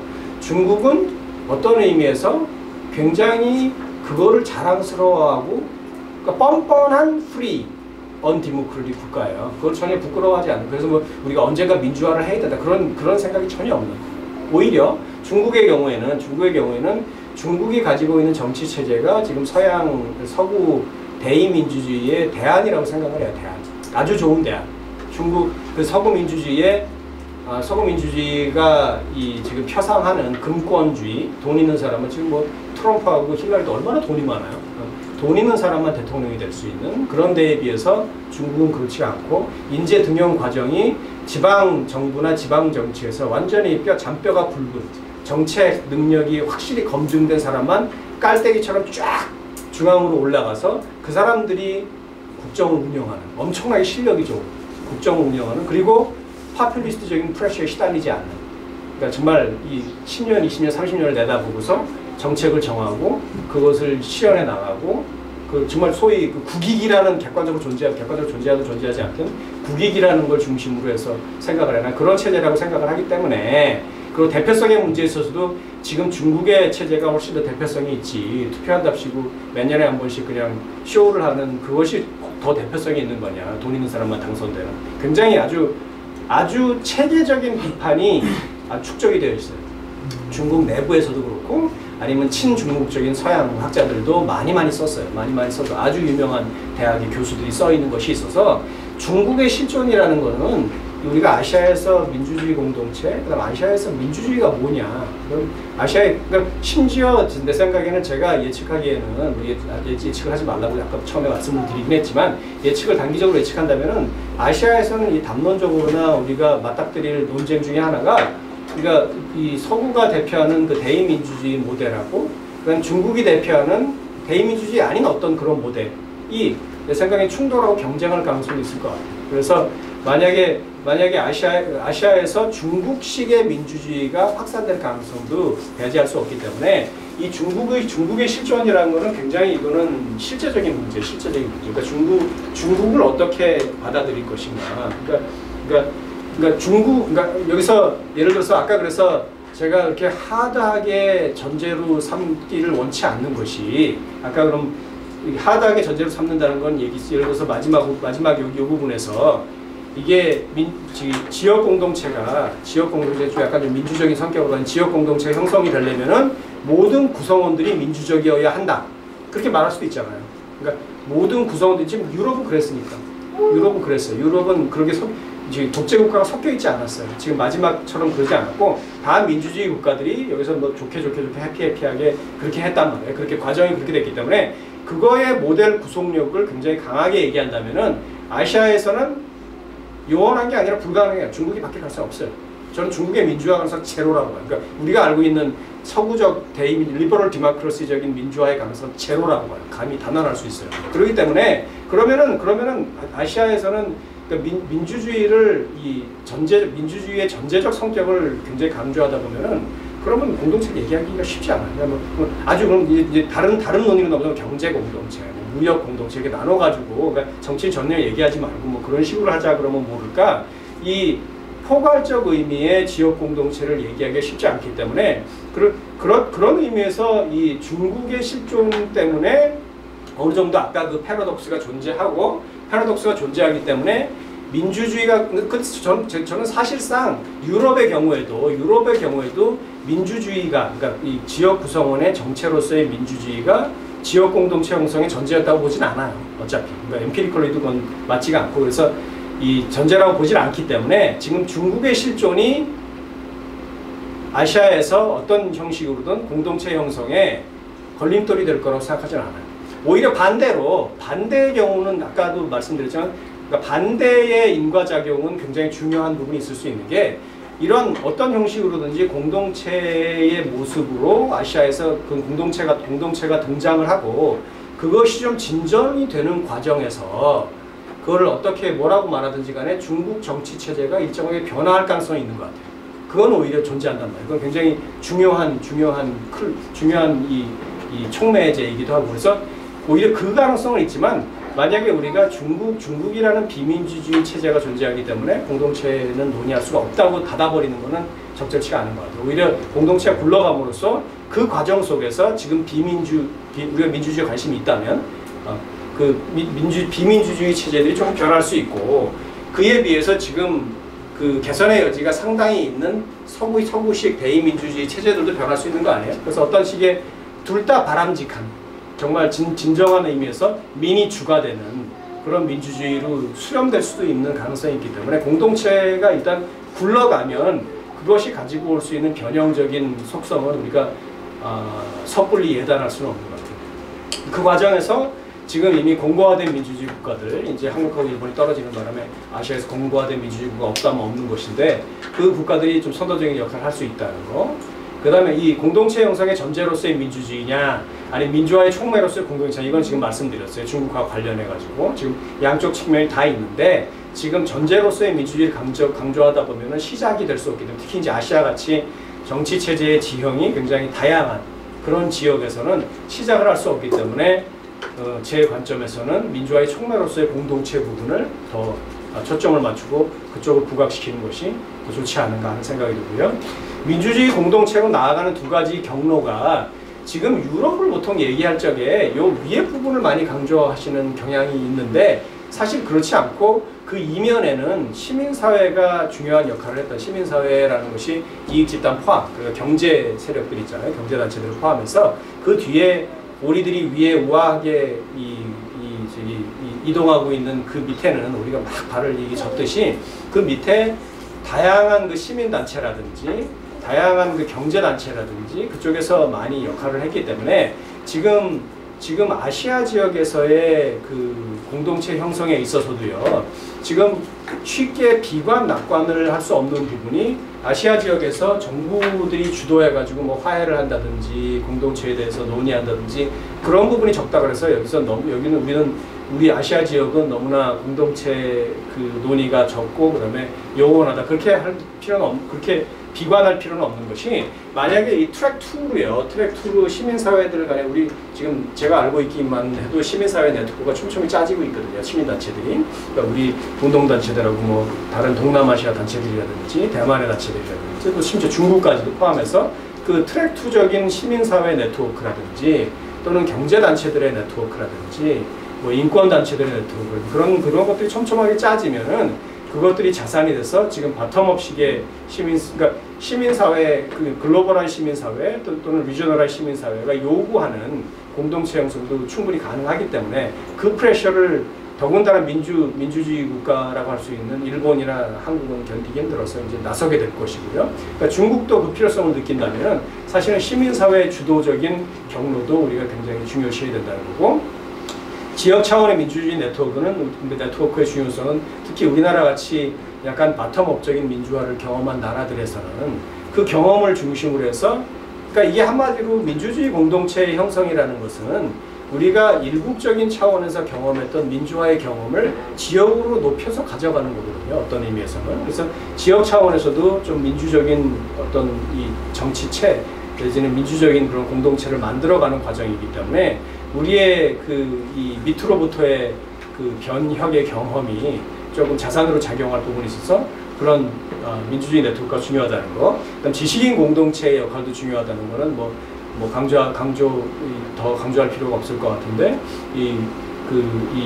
아까 트랙 2와 관련해서도 특히 이제 정책 자문을 하는 사람들이라든지 아니면은 일반 지식인들이 좀 아시아적인 무대를 많이 좀 강조를 해야 될 것 같아요. 지금 아까 허벤스포크 그것 때문에 대부분의 그건 우리나라만의 현상이 아니고 태국에 가더라도 그렇고 뭐 예를 들어서 필리핀에 가더라도 그렇고 일본은 좀 덜하죠. 근데 가더라도 대체적으로 미국에 많이 이제 연결이 되어 있지. 중국도 요즘 많이 그런 경향이 많은데 이 아시아 서로 간의 교류라든지 상호 이해가 많이 부족한 거를 우리가 알 수가 있는데 우리 지식인 공동체가 이 지역에 튼튼하게 뿌리 박아서 좀 형성될 필요가 있는 부분이고요. 그럼으로써 궁극적으로는 아시아적인 정체성, 그러니까 아시아라는 것이 뭐냐? 지금은 그게 굉장히 할로우한 것 같아요. 그 내용이 없어요. 그러니까 우리가 아시아라 그럴 적에 어떤 지리적인 개념 말고는 지리적인 공통성, 그러니까 이 전체적인 지구에서 어느 한쪽에 이제 자리를 잡고 있다는 거 외에는 아시아적인 것이 무엇을 말하냐? 유교라고 말하기도 뭐하잖아요. 유교 아무 상관없는 나라들도 엄청 많고, 그리고 종교적인 뭐 공통점이 있는 것도 아니고, 역사적인 공통점이 있는 것도 아니고, 뭐 하여튼 이 굉장히 얘기하기 쉽지가 하는데 과연 근데 궁극적으로는 우리가 EU가 그랬던 것처럼 EU 시리즌십이 생기는 것처럼 아시안 시리즌십이라는 개념이 생기고 그걸 이제 프랙티스 하게 된다면은 그 아시안적인 것이 과연 무엇이냐, 그것이 가진 차별성이 무엇이고 이 특별한 점이 무엇이냐는 것에 대해서 끊임없이 고민을 해야 될 것 같아요. 그래서 그런 점들을 제가 말씀을 드리고요. 그 다음에 이제 교훈들인데요. 이거는 이제 나중에 한번 읽어보시면 될 것 같아요. 그래서 몇 가지가 있는데 이거는 대체적으로 우리가 뭐 그런 지적 엑서사이즈를 하는 거를 권할 수는 없는 것인데 예를 들어서 EU의 형성을 우리가 어떤 모델이라고 상정을 하고요. 만약에 어떤 지역이 EU와 유사한 그런 이제 지역 공동체를 형성하는 데 관심이 있다면 그러면은 당연히 이제 두 지역을 비교를 하게 되잖아요. 유럽 지역에는 존재했는데 이 지금 해당 지역에는 존재하지 않는 것. 그러니까 유럽 지역에는 존재해서 그 EU의 형성 과정에 긍정적인 영향을 미쳤는데 여기는 존재하지 않아서 공동체 형성이 잘 안 되는 바로 그것이 무엇이냐. 거기에 이제 초점을 맞춘 거고요. 그걸 이제 가지기 위해서 혹은 뭐 저해 요인을 없애기 위해서 어떤 일들이 있어야 되는 건지 어떤 주도 세력이 있어야 되는 건지 그런 걸 중심으로 그냥 한번 고민을 해본 그래서 몇 가지 그 프로포지션이라고 할까요? 그런 걸 뽑아낸 작업이었고요. 그래서 그걸 이제 실질적으로 예를 들어서 실질적이란 말을 제가 자꾸 쓰는 이유는 뭐냐면은 그러면 이 유럽의 경우에 처음에 이제 6나라가 석탄 철강 공동체를 만들었잖아요.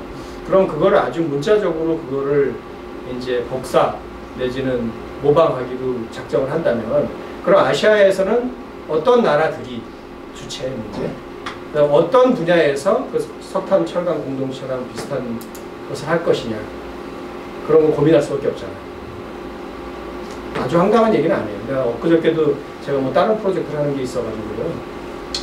대기업까지는 아니고 대기업이 내가 리스트를 몰라가지고 대기업인지 중소기업인지 모르겠는데 어떤 중소기업 회장님하고 얘기할 기회가 있었어요. 이분이 굉장히 좀 공동체에 관심이 많으신데 그래서 그분이 또 그런 얘기를 하더라고요. 그분 주장은 중, 일 그게 꼭 합쳐져야 된대요. 중, 일이 합쳐져야 되고 그 다음에 당장 시작할 수 있는 건 러시아 에너지 개발, 그러니까 에너지 공동체, 그러니까 석탄, 철강 공동체인 것처럼 에너지 공동체로 러시아, 중국, 일본이 협력을 하고 그 다음에 북핵 문제 해결을 위해서 육자 회담 있잖아요. 그거를 일종의 안보 공동체로 발전시켜 나가고 그럼 이제 대충 멤버십이 정해지는 셈 아니에요. 근데 멤버십이 안보 문제는 북핵 문제를 첫 번째 숙제로 해서 해결해 나가면서 그 다음에 지금 근데 이제 유럽의 경우도 그렇듯이 어떤 안보 문제 해결 그런 걸로만 이게 공동체 형성이 되는 것이 아니거든요. 구체적인 펑셔널 에어리어가 있어야 되거든요. 뭐 프로듀스 공동의 베네핏을 프로듀스 할 수 있는 그게 이제 유럽의 경우에 석탄 철강이었는데 그러니까 그거에 해당하는 러시아 에너지 개발 특히 이제 서부 지역 그런 걸 중심으로 하면은 이게 펑셔널 에어리어도 있고 그 다음에 안보라는 그런 어떤 공통의 목표도 있고 그래서 뭐 그렇게 말씀을 하시더라고요. 그래서 그것처럼 지금 이제 그런 구체적인 안을 짜가고 예를 들어서 지금 유럽 EU 형성 과정에서 제일 이제 문제가 많고 힘들었던 부분이 거기 이제 약한 나라들이 있잖아요. 약한 주체들. 거기는 이 공동체 형성에 특히 초기에는 이렇게 참여할 유인이 별로 없었어요. 잘못하면 그 강한 나라들한테 먹힐까봐. 네, 그 다음에 과거에 안 좋은 경험도 있고 잘 참여하려고 그러지 않았어요. 그렇기 때문에 어떤 기재들을 썼냐면은 오버 리프레젠트 시켰어요. 그 나라들을 좀 과대 대표돼서. 그러니까 우리가 쉽게 이해를 할 수 없지만 왜 본부를 브뤼셀에 둬요? 벨기에 같은 조그만 나라, 프랑스나 저기에다 두지. 예를 들면 커미션 같은 경우. 그래서 그런 이제 오버 리프레젠트 돼가지고 그 나라들도 뭐 이렇게 배려를 많이 해준다든지. 지금 그 얘기를 하는 이유는 아시아에서 이제 뭐 공동체를 형성할 경우에는 거기서 약한 주체들, 지금 봤을 때 경제적으로나 정치적으로나 뭐 북한이라든지, 그래서 예를 들면 우리 뭐 아시아에서 공동체를 형성할 경우는 그 본부를 뭐 평양에 둔다든지 그런 식의 구체적인 배려 내지는 않다는 그 고려사항 그런 부분들이 있기 때문에 지금 뒤에 열 몇 가지 그 나오는 시사점들이랄까요, 고려사항은 그런 점들이 이제 좀 구체적으로 프랙티컬하게 논한 부분들이라서요. 여기서 이제 구체적으로 얘기할 건 없을 것 같아요. 그래서 제 발표는 이 정도로 마치고요. 오늘 저기 오신 선생님들 뭐 질문이나 아니면 같이 얘기하고 싶은 게 있으면 좀 자유롭게 말씀해 주시면 될 것 같아요.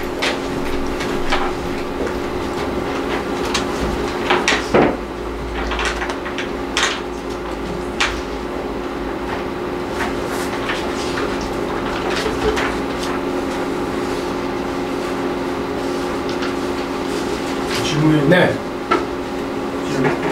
우리나라가 민주주의 국가라고 하는데, 그러면 아시아의 민주주의가 확산할 때 우리나라가 민주주의 국가로서 어떤 역할을 할 수 있는지. 네.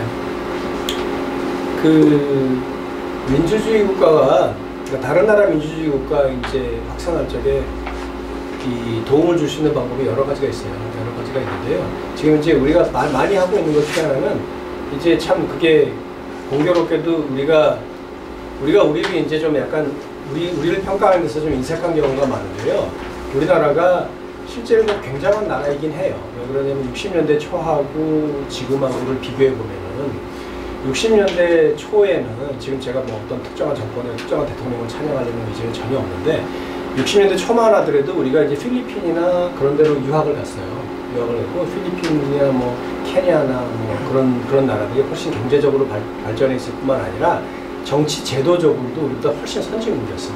민주주의가 작동하고 있고 선거도 뭐 잘 하고 있고 그런 나라들이었어요. 그런 나라들이었는데 지금 이제 많이 바뀌었잖아요. 많이 바뀌었는데 지금 정부에서 엄청나게 의욕을 가지고 추진하는 것 중에 하나는 우리의 경제 발전 경험, 그거를 다른 나라에 전파하겠다. 아까 말씀하신 확산하겠다는 의지가 엄청 강해요. 그래가지고 별별 거를 다, 당연히 새마을운동은 그 중에 포함되어 있고요. 새마을운동, 무슨 우리나라의 중소기업 정책, 대기업 정책, 수출 정책, 무슨 그 다음에 기재부의 뭐 역할이라든지, 그때 이제 기획예산처죠.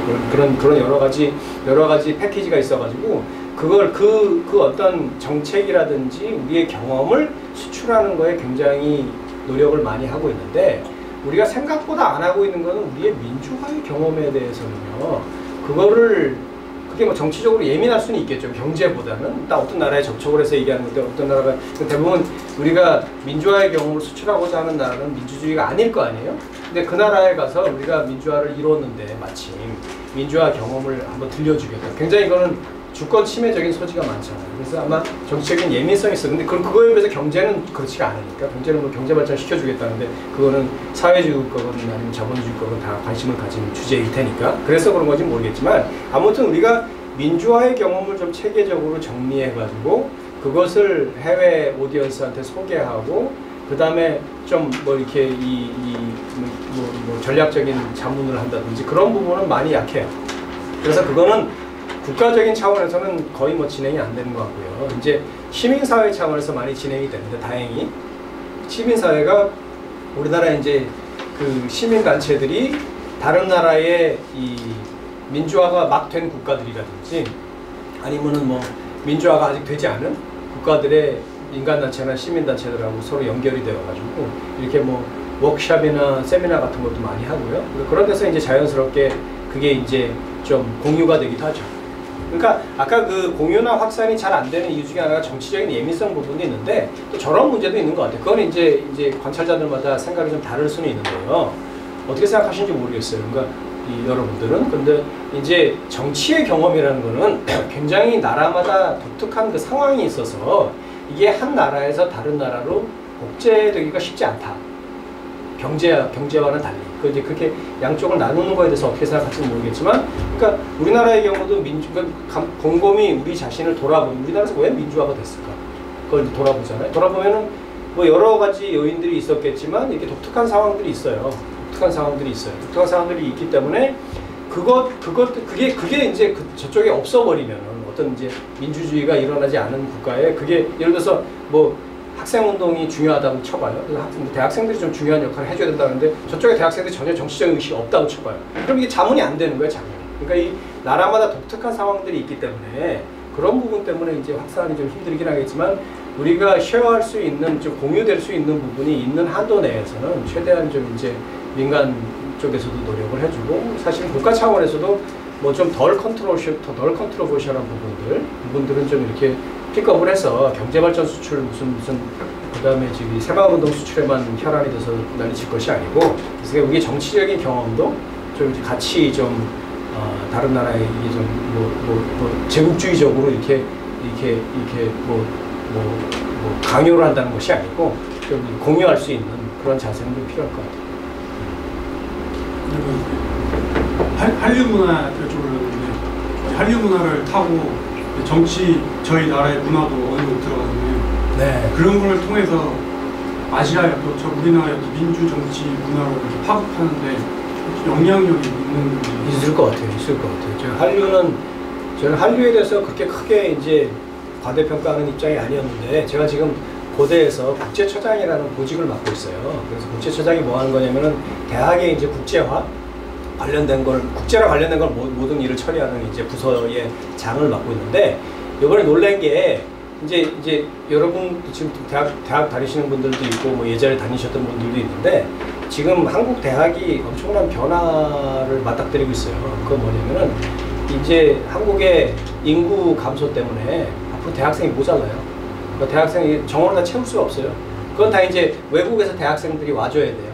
그래서 외국에서 좋은 대학생들을 모집을 해가지고 외국의 대학생을 리크루트를 해서 이제 우리나라 대학이 그래야지 이제 문을 안 닫아요. 그런 시절이 와요. 이제 앞으로 10년, 20년 지나면은 대학생을 다 채울 수가 없어가지고 외국 대학생들을 채워야 되는 시절이 올 텐데 그거랑 관련해서 이제 국제처의 아주 중요한 업무 중에 하나가 세계에 어디에 좋은 대학생들이 있나. 그러면 이제 우리가 어떻게 장학금을 개발해서 그 학생들을 오게 할 수 있나. 또는 이제 그 학생들이 자비를 가지고 올 수 있도록 하느냐는 건데 제가 이제 한류랑 관련해서 그 말씀을 드리는 이유는 우리 학교에 이제 그 경영대에 어떤 외국인 학생이 있어요. 외국인 학생인데 이 친구가 페루에서 태어나서 멕시코에서 자란 멕시코 학생인데 이 친구가 한국에 왔는데 지금 유튜브인지 무슨 블로그인지를 운영을 하고 있는데 거기 팔로워가 30만 명이 이제 슈퍼 블로거인지 뭐 슈퍼 유튜버인지 그건데 그래서 우리가 그 친구를 우리 고대 홍보 대사로 임명을 했어요.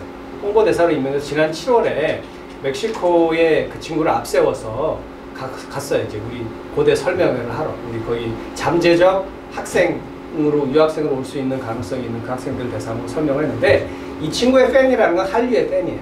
그러니까 이 친구가 거기 유튜브에서 소개하는 것들이 뭐 한국 문화, 한국 음식, 그다음에 한국에서 대학생으로 뭐 살아남기, 뭐 한국 노래, 뭐 그런 거라면 한국 연예, 뭐 그런 거기 때문에 이제 한류 팬들인데 거기 가가지고요. 우리가 그냥 고려대학교 이름 걸고 가서 이 친구 없이 고려대학교 이름 걸고 와서 몇 명이나 앉힐 수 있을 것 같아요? 10명도 못 앉아요. 10명도. 고려대학교 관심도 없고요. 고려대학교 아니라 뭐 어느 대학이라도 한국에서 오는 데 관심도 없어요. 그래서 알지도 못하고 그래서 한국으로 유학을 엄두도 못 내고 너무 멀어서 돈도 많이 들고 그렇기 때문에 그런데 가서요. 세 도시에서 멕시코시티, 과달라하라, 몬테레이스 그 세 개 멕시코 도시에서 이 입시 설명회가 좀 크게 이제 한국 대학 설명회라고 해서 고려대학교 얘기만 주로 했지만 한국 대학 설명회라는 걸 했는데 그 하여튼에 전체적으로 지금 첫날 2,200명이 갔어요. 2,200명. 그러니까 강당이 모자라서 강당이 거기 무슨 큰 국립극장 같은 강당을 빌렸는데 그래서 다 못 들어오고 한 1,100명만 들어오고 그 다음에도 뭐 900명, 그 다음에 1,100명 그래가지고 연인원 3,000명 앞에서 우리가 했는데 그게 100% 한류의 힘이에요. 나는 고려대학교의 힘이 아니고 전혀 고려대학교의 힘이 아니고요. 한류의 힘이고 그 중에 얼마만큼을 이제 활용해서 이제 한국 대학들에서 많이 데려올 수 있냐는 것 같은 이제 그게 이제 과제인데 그거는 이제 그 남미만은 아니고요. 남미 여러 나라들에서도 그렇고 이제 동남아시아에도 그런 현상이 좀 있고 유럽은 좀 덜한 것 같아요. 그런 현상들이 있는데 지금 제가 보기에 한류의 경우도 옛날에 일본 기억하실지 모르는데 일본 그랬어요. 일본이 뭐 이 정도 수준이나 이 정도 강도로 그랬던 건 아니지만 일본도 한때 상당히 인기가 있었어요. 상당히 90년대, 80년대 우리나라에서도 인기가 있었고 그때 뭐 금지됐던 시절에도 엄청나게 인기가 있었는데 그게 얼마 안 가더라고요. 그러니까 지금 한류도 제가 보기에 거의 끝물에 도달하고 있거나 이게 뭐 동료 이게 끝물이라는 거는 국가가 관심을 가지고 들어오려고 그러면 끝물이에요. 끝물. 근데 요즘 정부가 관심이 많아요. 한류에. 그러니까 정부가 들어오면 그건 이제 끝난 거고 이제 시기를 다 놓친 거거든요. 근데 이제 어떻게 이게 자발적으로 자연스러운 형태로 한류가 계속 이어질 수 있는 건지 그런 부분들이 있어서 그런 부분들을 어떻게 민간 쪽에서든지 아니면 티 안 나게 정부가 도와줘서 이렇게 어떻게 해나갈 수 있는 건지 그런 부분이 좀 이제 많이 과제를 갖는 거죠. 이게 영원히 지속되는 것이 아니고 이게 캐피탈이긴 한데 어떤 자본이나 자산이긴 한데 이게 지속되지 않는 자산인 것 같아요. 지금 그걸 어떻게 좀 제도화하거나 뭐 좀 지속화시켜서 좀 유지해 갈 수 있을지 그런 부분이 좀 과제인 것 같아요. 근데 분명히 저는 이제 과거에 그걸 실감하지 못했는데 실체가 있는 것이더라고요. 근데 그건 이제 아까 질문하신 거는 그 정치하고 연결시켜가지고 근데 바로 그것이 미국이 한 거예요. 미국이 한국에 그렇게 친미파가 많고, 한국 대학교에 가면은요, 저도 대학교에서 교수 생활을 하고 있지만, 대학교에 80, 90% 이상이 다 미국에서 공부를 하셨고, 암암리의 친미파고, 당연히. 지미파가 아니고 친미파잖아요. 그래서 어떤 경우는 황당하게 미국의 이익을 한국의 이익보다 더 많이 앞세우시는 교수님도 만나게 되고, 그런 경우가 많은데, 그게 다 어떻게 그렇게 된 거냐. 그게 미국에서 풀브라이트 재단이라는 것도 있고요. USAID라는 재단도 있고 미국도 나름대로 뭐 문화 관련된 것도 있고 일종의 다 문화 외교였어요. 문화 외교. 그냥 돈을 많이 이렇게 투자를 해서 외국의 유학생들을 많이 받아들여서 한국에 외국의 유학생들이라는 게 거기서 미국에 유학 와서 학위를 따서 본국으로 돌아가서 지도층이 돼요. 그건 거저 먹는 거예요. 거저 먹는 거. 거기 지도층을 고스란히 거저 먹는 거예요. 그러니까 뭐 암암리에 미국에 대해서 뭐 이렇게 설파할 필요도 없어요. 밥 딜런 노래 들려주고 뭐 이렇게 뭐 여러 가지 하다 보면 당연히 미국을 좋아하게 돼. 미국 갔다 와서 미국 싫어하는 사람 별로 없어요. 그래서 나중에 결국에는 상당히 미국 친화적인 그런 이제 이 지식인 커뮤니티 형성될 수 있도록 그걸 똑같이 우리나라도 못할 이유는 없죠. 정책적 차원에서 우리가 외국인 학생들에게 먼저 손을 내밀어서 많이 이제 베풀고 장학금도 주고 와서 하게 되고 지금 그게 선순환이 잘 안 돼요. 그러니까 한국에 유학 오는 외국인 유학생들이 뭐 돌아가가지고 이렇게 잘 이렇게 높이 올라가고 그런 경우가 아직까지는 좀 너무 이르기도 하고 그다음에 지금까지 많지 않은데 그걸 이제 좀 이제 많이 인커리지를 할 수 있다면은 그럼 미국이 했던 것처럼 우리도 문화 외교를 성공적으로 해서 그 뭐 찬반은 있을 수 있겠지만 그거를 좀 해서 이제 이 외교적 역량을 기를 수 있는 부분이 있죠. 그래서 요즘 정치학에서는 그 한류 문제나 그런 거랑 관해서 뭐 들어보셨는지 모르지만 소프트 파워라는 말을 많이 쓰고요. 중견국으로서 우리가 문화 자산은 그 일종의 연성 권력인데 그걸 잘 활용해서 외교 면에 있어서 활용하자 그런 논의들도 많이 등장하고 있습니다. 네, 또 다른 질문 있으세요?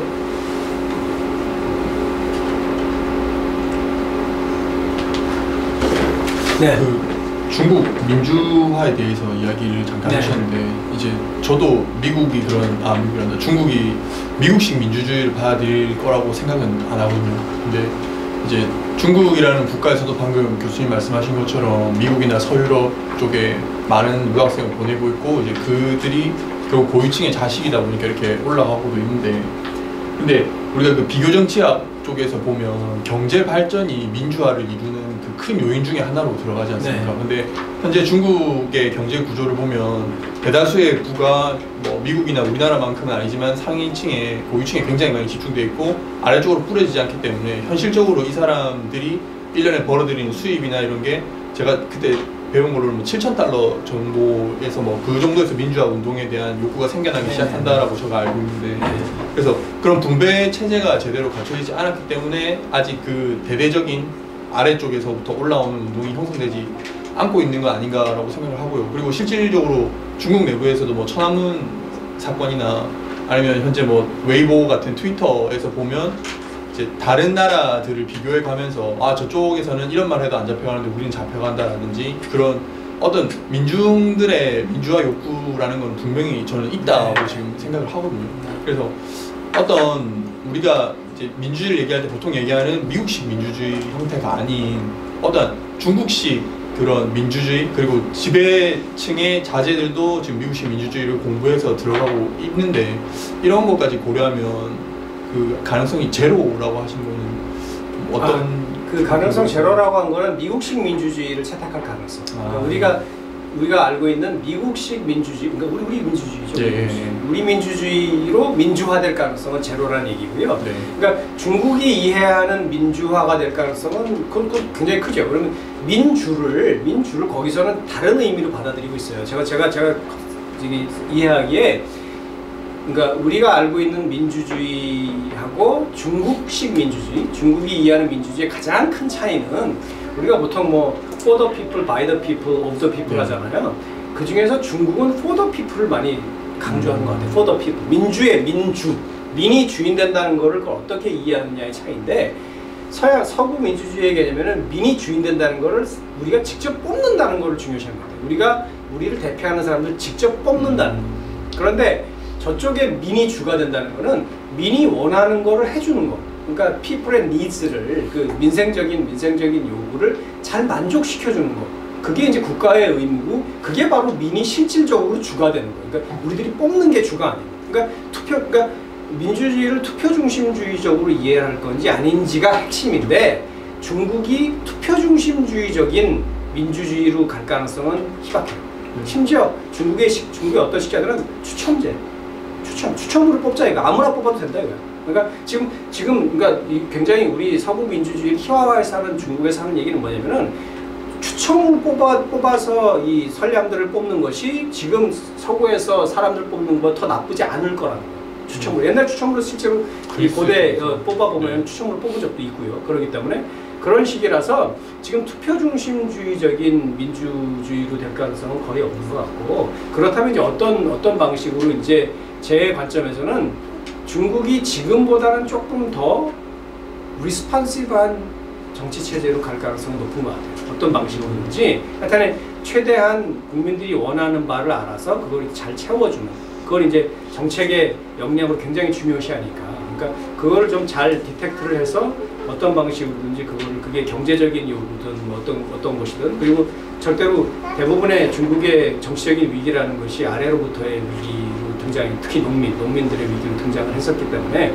그건 굉장히 센서티브하고 그래서 이제 인터넷 같은 것도 굉장히 잘 관리를 하고 있는 셈이잖아요. 그렇기 때문에 어떤 방식으로든지 그거를 적절하게 반영할 수 있는 투표는 아니더라도 어떤 식으로든지 참여를 좀 활성화시켜서 거기에 좀 더 정책적으로 반영할 수 있는 그런 기제를 만들어내는 건 분명한 것 같아요. 근데 그것이 우리 서구에서 알고 있는 그런 식의 투표나 그런 거는 거의 뭐 알레르기적인 반응을 보이고 있기 때문에 그게 좋다고 생각하지도 않고 그래서 자기 나름대로의 근데 그 모델이 어떤 모델일지가 이제 굉장히 궁금한 부분인데 자기 나름대로의 민주주의의 모델을 만들어서 제가 보기에 지금 우리가 알고 있는 서구 대의 민주주의하고 컴핏을 하면서 등장을 할 것 같고 그게 등장하는 날에는 그건 아시아에서는 굉장한 파급력을 가질 수 있을 것 같아요. 그러니까 북한이 뭐 어떤 식으로 변화하든지 아니면 동남아시아에서 과거의 사회주의 경험을 가졌던 국가들이 어떤 식으로 변화하든지 간에 지금 경제 모델이 중국식 경제 모델이잖아요. 동시에 정치 모델까지도 나와준다면 그러니까 민주주의의 그 정치 모델까지 나와준다면은 그것이 더 자기네들 토양에 맞는다고 생각을 할 수 있을 것 같아요. 그래서 그걸 받아들일 수 있는 여지가 많을 것 같아요.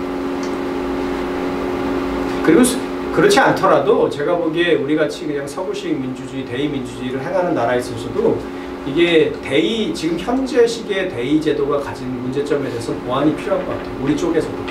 그러니까 그게 중국의 비판이라 그래서 그냥 흘려보낼 일은 아닌 것 같고 우리 대의 제도가 가지는 문제점, 그러니까 몇 가지 있잖아요. 51대 49면 49는 다 죽어버리고 그런 뭐 여러 가지 뭐 다수제 그 문제점을 비롯해가지고 그냥 단순 대의제가 가지는 여러 가지 문제점들에 대해서는 조금 좀 개선될 부분이 좀 있고 그래서 중국의 존재 자체가 우리의 민주주의를 한번 돌아보게 한다는 측면에서는 분명히 긍정적인 부분이 있고, 그 중국의 민주주의의 지금 그 중국식의 민주주의는 상당히 그 반응성을 강조를 하면서 지금 제일 큰 그 지금 아까 말했던 불평등 문제가 확 폭발해 버릴 수 있는 가장 큰 촉매제는요 부패예요. 네, 그래서 지금 시진핑도 부패를 엄청 신경을 쓰는 거고, 그래서 부패 문제를 노출이 안 되도록 하든지, 아니 부패 문제를 좀 근본적으로 좀 근절을 하든지 둘밖에 없는 건데, 그래서 아니면 그냥 지방에서 일어나는 일이라고 그냥 국한을 시켜버리고 몇 가지 전략이 있을 수 있는데, 그러니까 부패 문제가 위험스럽게 이제 지금 이제 SNS 또 이제 이 단체들의 등장이라든지 그런 거랑 위험하게 이게 연결이 되지 않도록 그 부분에 가장 신경을 쓸 것 같아요. 그리고 그걸 어떻게 좀 더 컨테인할 수 있는 그거에 좀 더 호응할 수 있는 정치 제도를 만들어서 지금 중국 내에서 진행되는 논의들은요, 직접 민주주의적인 기제들을 좀 도입하는 거. 그러니까 지금 선거나 투표 방식이 아니고 지금 서구적인 의미에 그게 아니더라도 민의 소리를 직접 들을 수 있는 기제를 마련하는 거에 관심이 많아요. 그리고 전자를 활용하든지 안 하든지 간에 좀 들어서 그때 뭐 쇼가 됐든 아니든 이렇게 좀 반영하는 모습을 보이는 거. 그 다음에 이제 상당히 고위 공직자들이 그 현장에 내려간다든지, 아니면 참사나 문제가 생겼을 적에 당장 내려가서 문제 해결을 하는 모습을 보인다든지, 수시로 문제를 들어준다든지, 그런 식의 디렉트 컨택트에 대한 기제는 관심이 많기 때문에 그런 거는 계속 도입이 돼서 그걸 어떤 식으로든지 제도화하거나 또는 뭐 기재화하는 건 관심이 많은 것 같아요.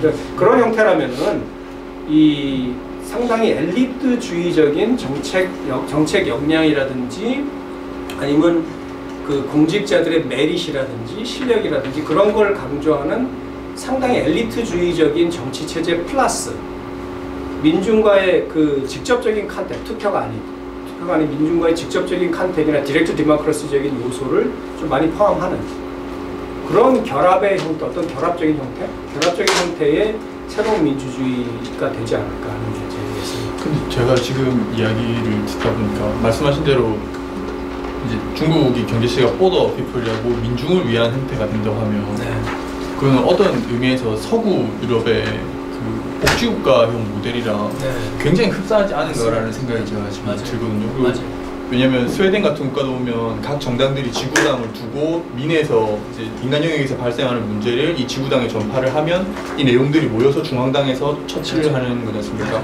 관치라는 측면에서 이 관치 자체가 이제 민이 관을 부린다라는 형태의 관치로 나가고 있는 셈인데, 그럼 지금 말씀하신 중국의 그 체제도 제가 듣기에는 지금 서유럽 체제랑 굉장히 비슷하게 들리고 굉장히 비슷한 건데 결국은 경험에서 많이 배우는 건데요.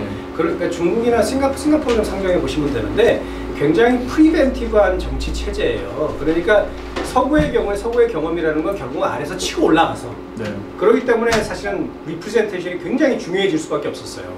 아래서 치고 올라가고 위에 엄청난 기득권 세력이 버티고 있는 구조였기 때문에 그거를 이 각탈하는 방법은 어쩔 수 없이 이렇게 딱 어떤 그 아래로부터의 세력을 대표할 수 있는 기제가 만들어졌어야 했는데, 지금 중국이나 싱가포르 모델은 뭐냐면은 그런 여러 가지 요구가 나오기 전에 항상 프리벤티브하게 그거보다 한 발 앞서 나가서 좀 더 인텔리전트하게 지능형으로 프로바이드 하자는 거죠. 그러니까 이미 복지국을 제공해서 그때 바람을 빼는 시기죠.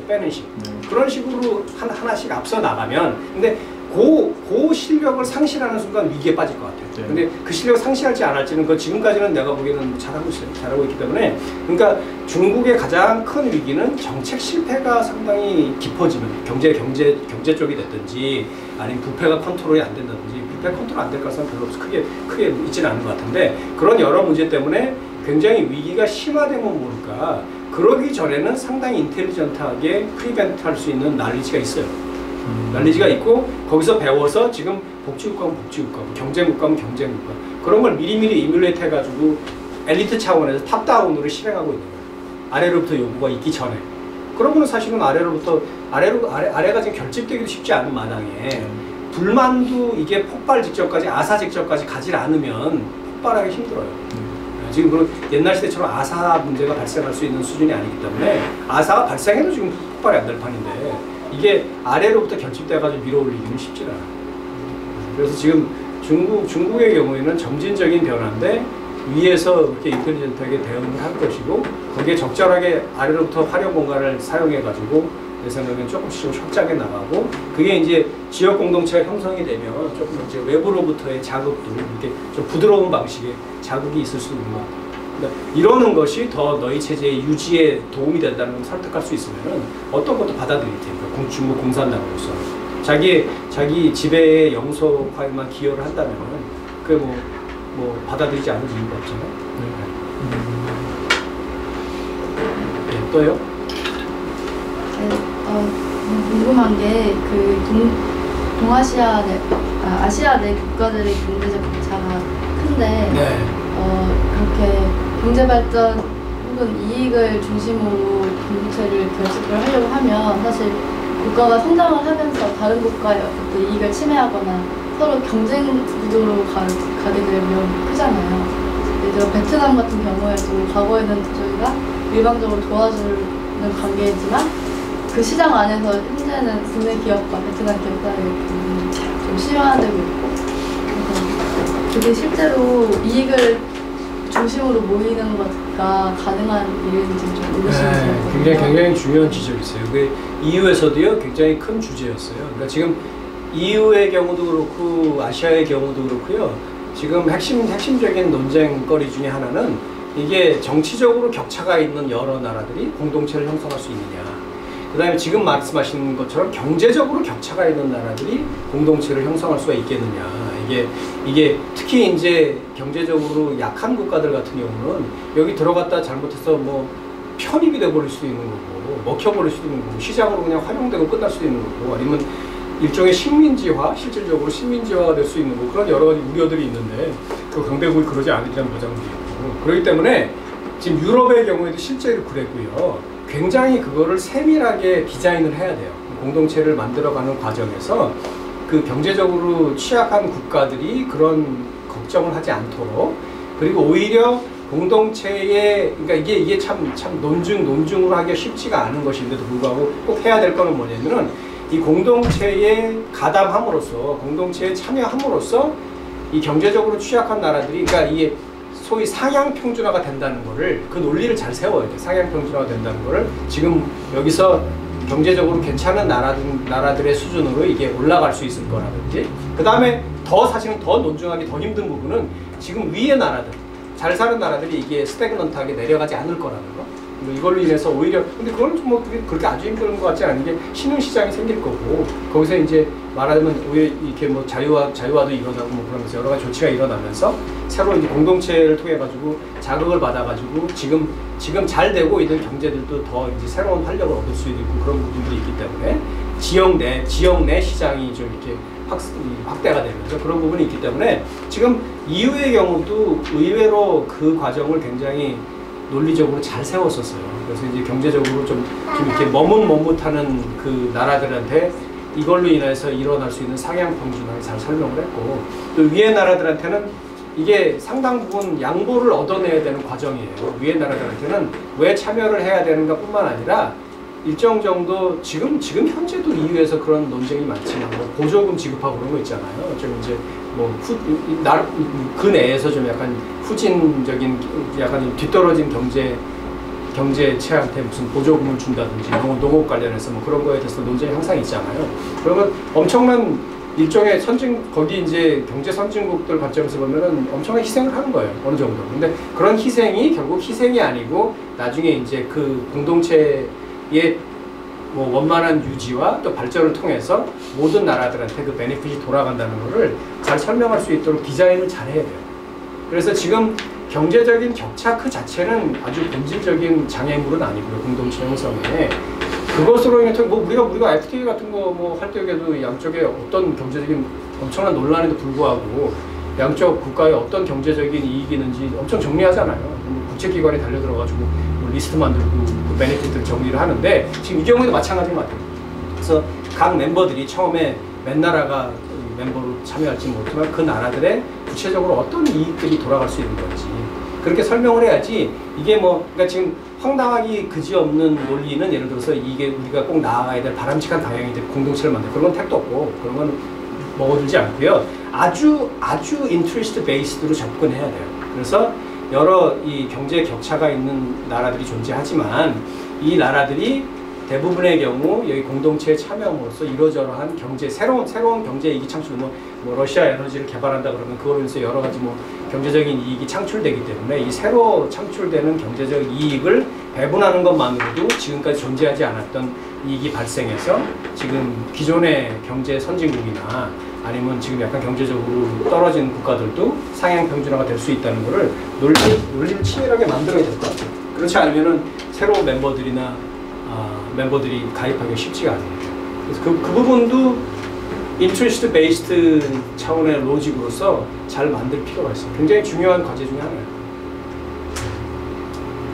실제로 아시아 공동체를 형성하기를 한다면은 뭐 학자들이 됐든 정책 담당자들이 됐든 아니면 이익단체의 대표들이 됐든 구체적으로 이익을 어떻게 창출해낼 건지 그다음 어떻게 배분해내서 공동체의 지속에 도움이 되도록 할 건지 이익이 지속적으로 창출되고 배분되지 않는 이상 공동체 유지되지 않아요. 네, 다 빠져나가요. 뭐 당연히 이해관계에 따라서 탈퇴하죠.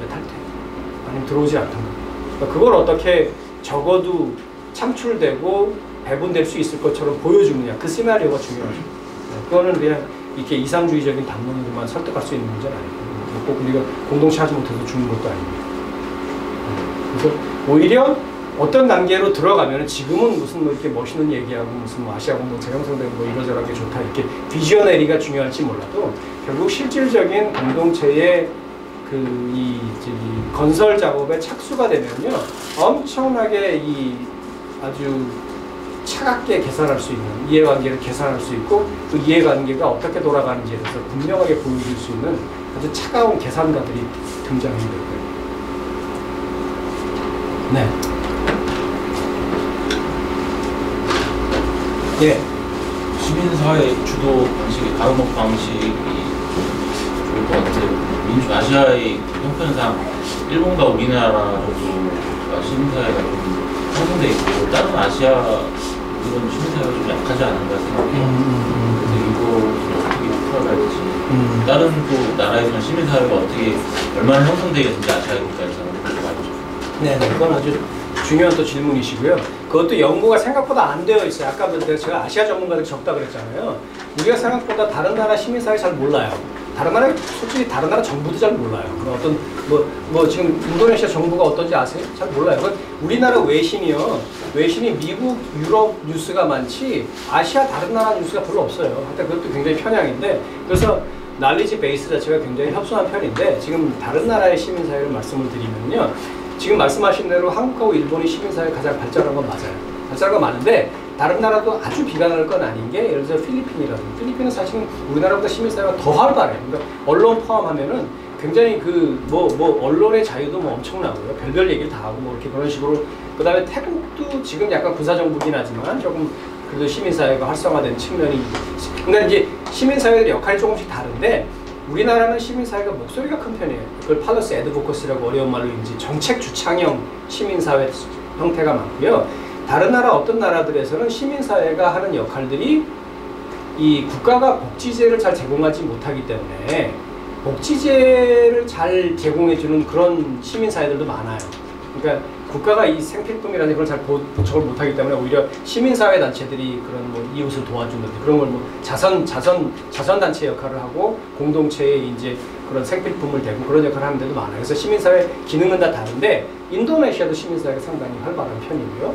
그런 식이고 또 이제 주목해야 될 거는 중국이 이제 비민주주의 체제냐 민주주의 그런 얘기를 많이 했지만 중국도 요즘은 굉장히 흥미로운 거는 우리가 알고 있는 시민단체의 모양을 하고 있지는 않아요. 주로 뭐 환경단체라든지 이름을 환경단체라든지 또 아니면 무슨 뭐 이 거주자 권리 옹호단체 무슨 우리로 치면 뭐 입주민단체 그런 식으로 그런 이름을 붙어 있는데 실질적으로 우리의 운동단체적인 성격을 많이 띄어요. 그래서 그런 것들이 많이 등장하고 있어요. 물론 이 중국의 시민단체는 우리가 좀 색안경을 끼고 봐야 돼요. 뭐 국가로부터 끊임없이 그걸로 엄청나게 국가와 관계가 당하고 관계가 많고 당으로부터 자유롭지 못한 그런 건데 그거는 사실 정도 차이겠지만 일본도 비슷해요. 일본도 굉장히 정부의 간섭을 많이 받는 시민사회고 우리 한일 그 시민사회 전문가들이 서로 모여서 얘기할 적에는 일본 시민사회 전문가들은 한국 시민사회의 자율성과 독립성에 대해서 엄청 놀라요. 그리고 영향력도 엄청 시민사회보다 많이 가지고 있다는 데서 놀래고, 그 대신에 일본 시민사회 단체들은 지역 문제 해결력이 높아요.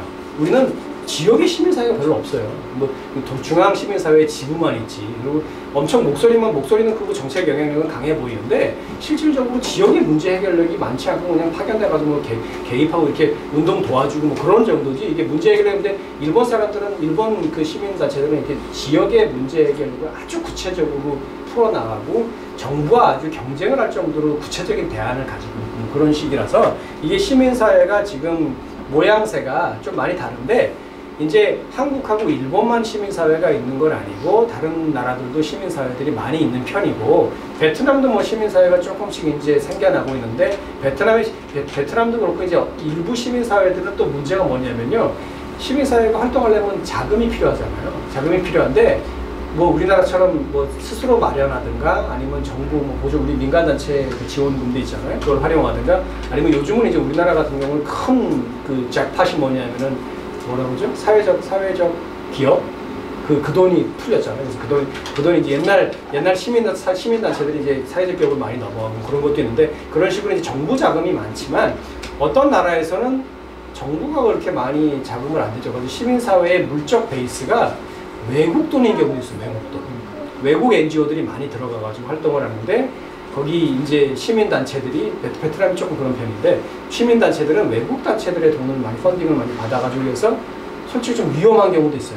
당은 좀 그걸 좀 안 좋게 보는 경우도 있고 그런 경우도 있는데, 그래서 이 제가 말씀드리는 요지는 시민사회가 그 시민사회의 모양이나 시민사회의 크기나 아니면 시민사회의 컬러나 그런 게 이제 나라마다 많이 다르고, 그럼에도 불구하고 뭐 시민사회가 완전히 지금 뭐 전혀 없다고 할 수 있는 데는 북한 정도 빼고는 다 이제 어느 정도로 존재하고 있단 말이에요. 존재하고 있기 때문에 그런 시민사회의 특색을 살려서 어떻게 이제 좀 많이 좀 인커리지를 해서 좀 영역도 넓어지고, 그 다음에 또 이 국민의 뭐라 그럴까, 권리라 그럴까, 아니면 자유에 대한 좀 의식도 높여주고, 그래서 이제 연대도 하고 그런 걸 할 것이냐는 거는 좀 우리 시민단체들이 좀 고민을 해야 될 부분이에요. 그래서 시민사회 지형이 생각보다 그렇게 아주 그냥 지금 건조한 형태는 아니고요.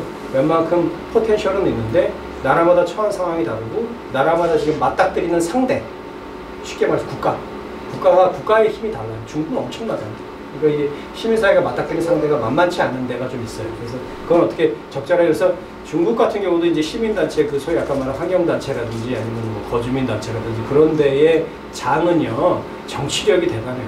그러니까 당과도 원만하게 관계를 유지하면서 지네들도 할 건 해야 되고 이익단체적인 성격도 있고, 그러면서 동시에 또 운동도 하고 그러기 때문에 그 관계적인 역량이라는 게 보통이 아니에요. 그래서 엄청난 그런 데에서 활동하는 시민단체 운동가수록 엄청난 그 지혜가 좀 필요하고, 우리도 사실은 그런 정도의 자산이 있기 때문에 많은 시민단체 지도자들이 나중에 정치를 진출하고 그랬겠지만.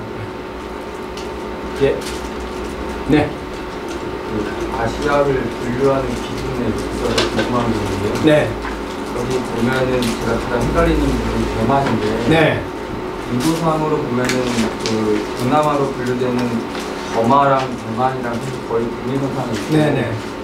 남아시아로 분류되는 북한보다도 대만이 더 남쪽에 있는데, 그렇게 보면은 이걸 분류하는 기준이 이루는 아닌 것 같고, 어떤 기준에 의해서 대만이 동북아로 분류되는지 그게 궁금해요. 네, 그건 상당히 이게 지금 이 기준은요, 여기 지금 이코노미스트 인텔리전스 유닛 그거 말고 있죠. 보통 이 기준이 여러 가지 기준이 있어요. 그러니까 예를 들면은 지금 뭐 대한항공 들어가가지고 마일리지 표 끊으려고 한번 해보세요. 그러면 아마 대만이 동남아로 나올 거예요. 네, 동남아로 나올 거고, 동남아로 구분하는 것도 많이 있고, 근데 그건 이제 뭐 하여튼 그런 다른 이유로 동남아로 구분하는 경우도 있고, 지금 동북아로 구분하는 경우는 중국과의 어태치먼트 들고 가요. 그러니까 그건 편견이 들어가 있는 거예요, 편견. 네, 그래서 만일에 이제 정말 확실하게 지리적인 기준으로만 본다면은 중국과의 연관성을 고려하지 않고 뭐 위도나 경도나 지금 말씀하신 그런 걸 고려해서 분류를 하는 것이 맞고, 그러지 않고, 그러니까 이 저기 맵 중에도 폴리티컬 맵이 있고 지오그래피컬 맵이 있잖아요. 그러니까 지리적인 지도가 있고 정치적인 지도가 있는데, 대만을 동북아로 분류하는 거는 정치적인 지도에 나오는 거죠. 그 연관성을 봐서. 그 다음에 동남아로 분류하는 거는 그 정말 지리적인, 물리적인 부분이 있어서, 그 구분 저거는 사실은 아시아가 어디서 시작해서 어디서 끝나는지도 분명치 않아요. 도대체 어디서 시작? 러시아는 아시아가 아니에요. 그것도 굉장히 힘든 문제예요. 러시아는 너무 땅덩어리가 넓어가지고 그 중에 반이 아시아 쪽에 속한 게 더 많을걸요. 심지어 요즘 못 쓰는 땅도 많긴 하지만, 그래서 그런 부분이 있어서 이게 참 아시아의, 또 몽골도 좀 그래요. 몽골도 어떻게 봐야 될 거지, 그런 부분도 있고. 그러면 이 특히 만약에 동북아시아에서 공동체를 할 경우에 러시아 들어와야 되는지 안 들어와야 되는지, 그 다음에 그런 문제도 있고, 또 하나 엄청 어려운 질문 드릴게요. 이제 우리가 여기서 공동체를 만들잖아요. 그러면은 호주, 인도, 뭐 그런데? 그리고 미국은 아주 중요한 이해관계자이긴 하잖아요. 그 미국도 넣어줘야 되나? 미국도 지금 내가 황당한 질문을 하진 않는 게요. 넣으라는 사람들이 있다니까요. 그 지금 그러니까 지금 분석자들 중에서 지금 말한 다 인도, 무슨 그다음에 뭐 뉴질랜드, 오스트레일리아, 지금 태평양 이권에 있기 때문에, 그다음에 미국도 넣어야 된다고 이렇게. 이게 지금 공동체를 어떻게 구성할 거냐는 멤버십의 문제가 굉장히 정치적으로 중요한 문제예요. 지금 말하는 그 몇몇 말하는 그 국가들은 사실은 약간 동질적인 부분이 있죠. 그러니까 중국은 별로 안 좋아하겠죠. 그런 식의 공동체 형성을. 그러면 아시아적인 헤리티지를 가지는 그런 나라들끼리 멤버십 형성하기로 되어 있는 거고, 사실 이 멤버십 이슈가 굉장히 초기에 중요해요. 어떻게 짤 것인지. 그래서 지금 대만도 만일에 이 동아시아 공동체가 동아시아로 가면 대만은 이러나 저러나 다 포함되지 않을 수가 있죠. 그럼 중국의 일부라고 쳐버리면은 그건 이게 다른 거고. 지금 여기서 대만을 써놓은 것 자체를 중국 사람들은, 중국 계신지 엄청 기분 나빠가지고 아마 항의가 들어왔을 거예요. 저 수업 시간에 항의 많이 받아요. 그러니까 어때서 항의 많이 받냐면, 이렇게 은연 말을 하다 잘못해가지고 컨트리라는 말을 쓰면은 그날은 굉장히 정치네요. 네, 하루 종일 시달려요. 그 중국 학생들이 떼거지로 와가지고 왜 컨트리라 그랬냐. 그래서 그걸 뭐 비껴가는 여러 가지 방법이 있어요. 폴리티컬 시스템이라 그러든지, 폴리티라 그러든지, 뭐 이코노미라 그러든지, 이렇게 다른 말을 돌려서 써야 돼요. 대만에 대해서. 그래서 지금 여기다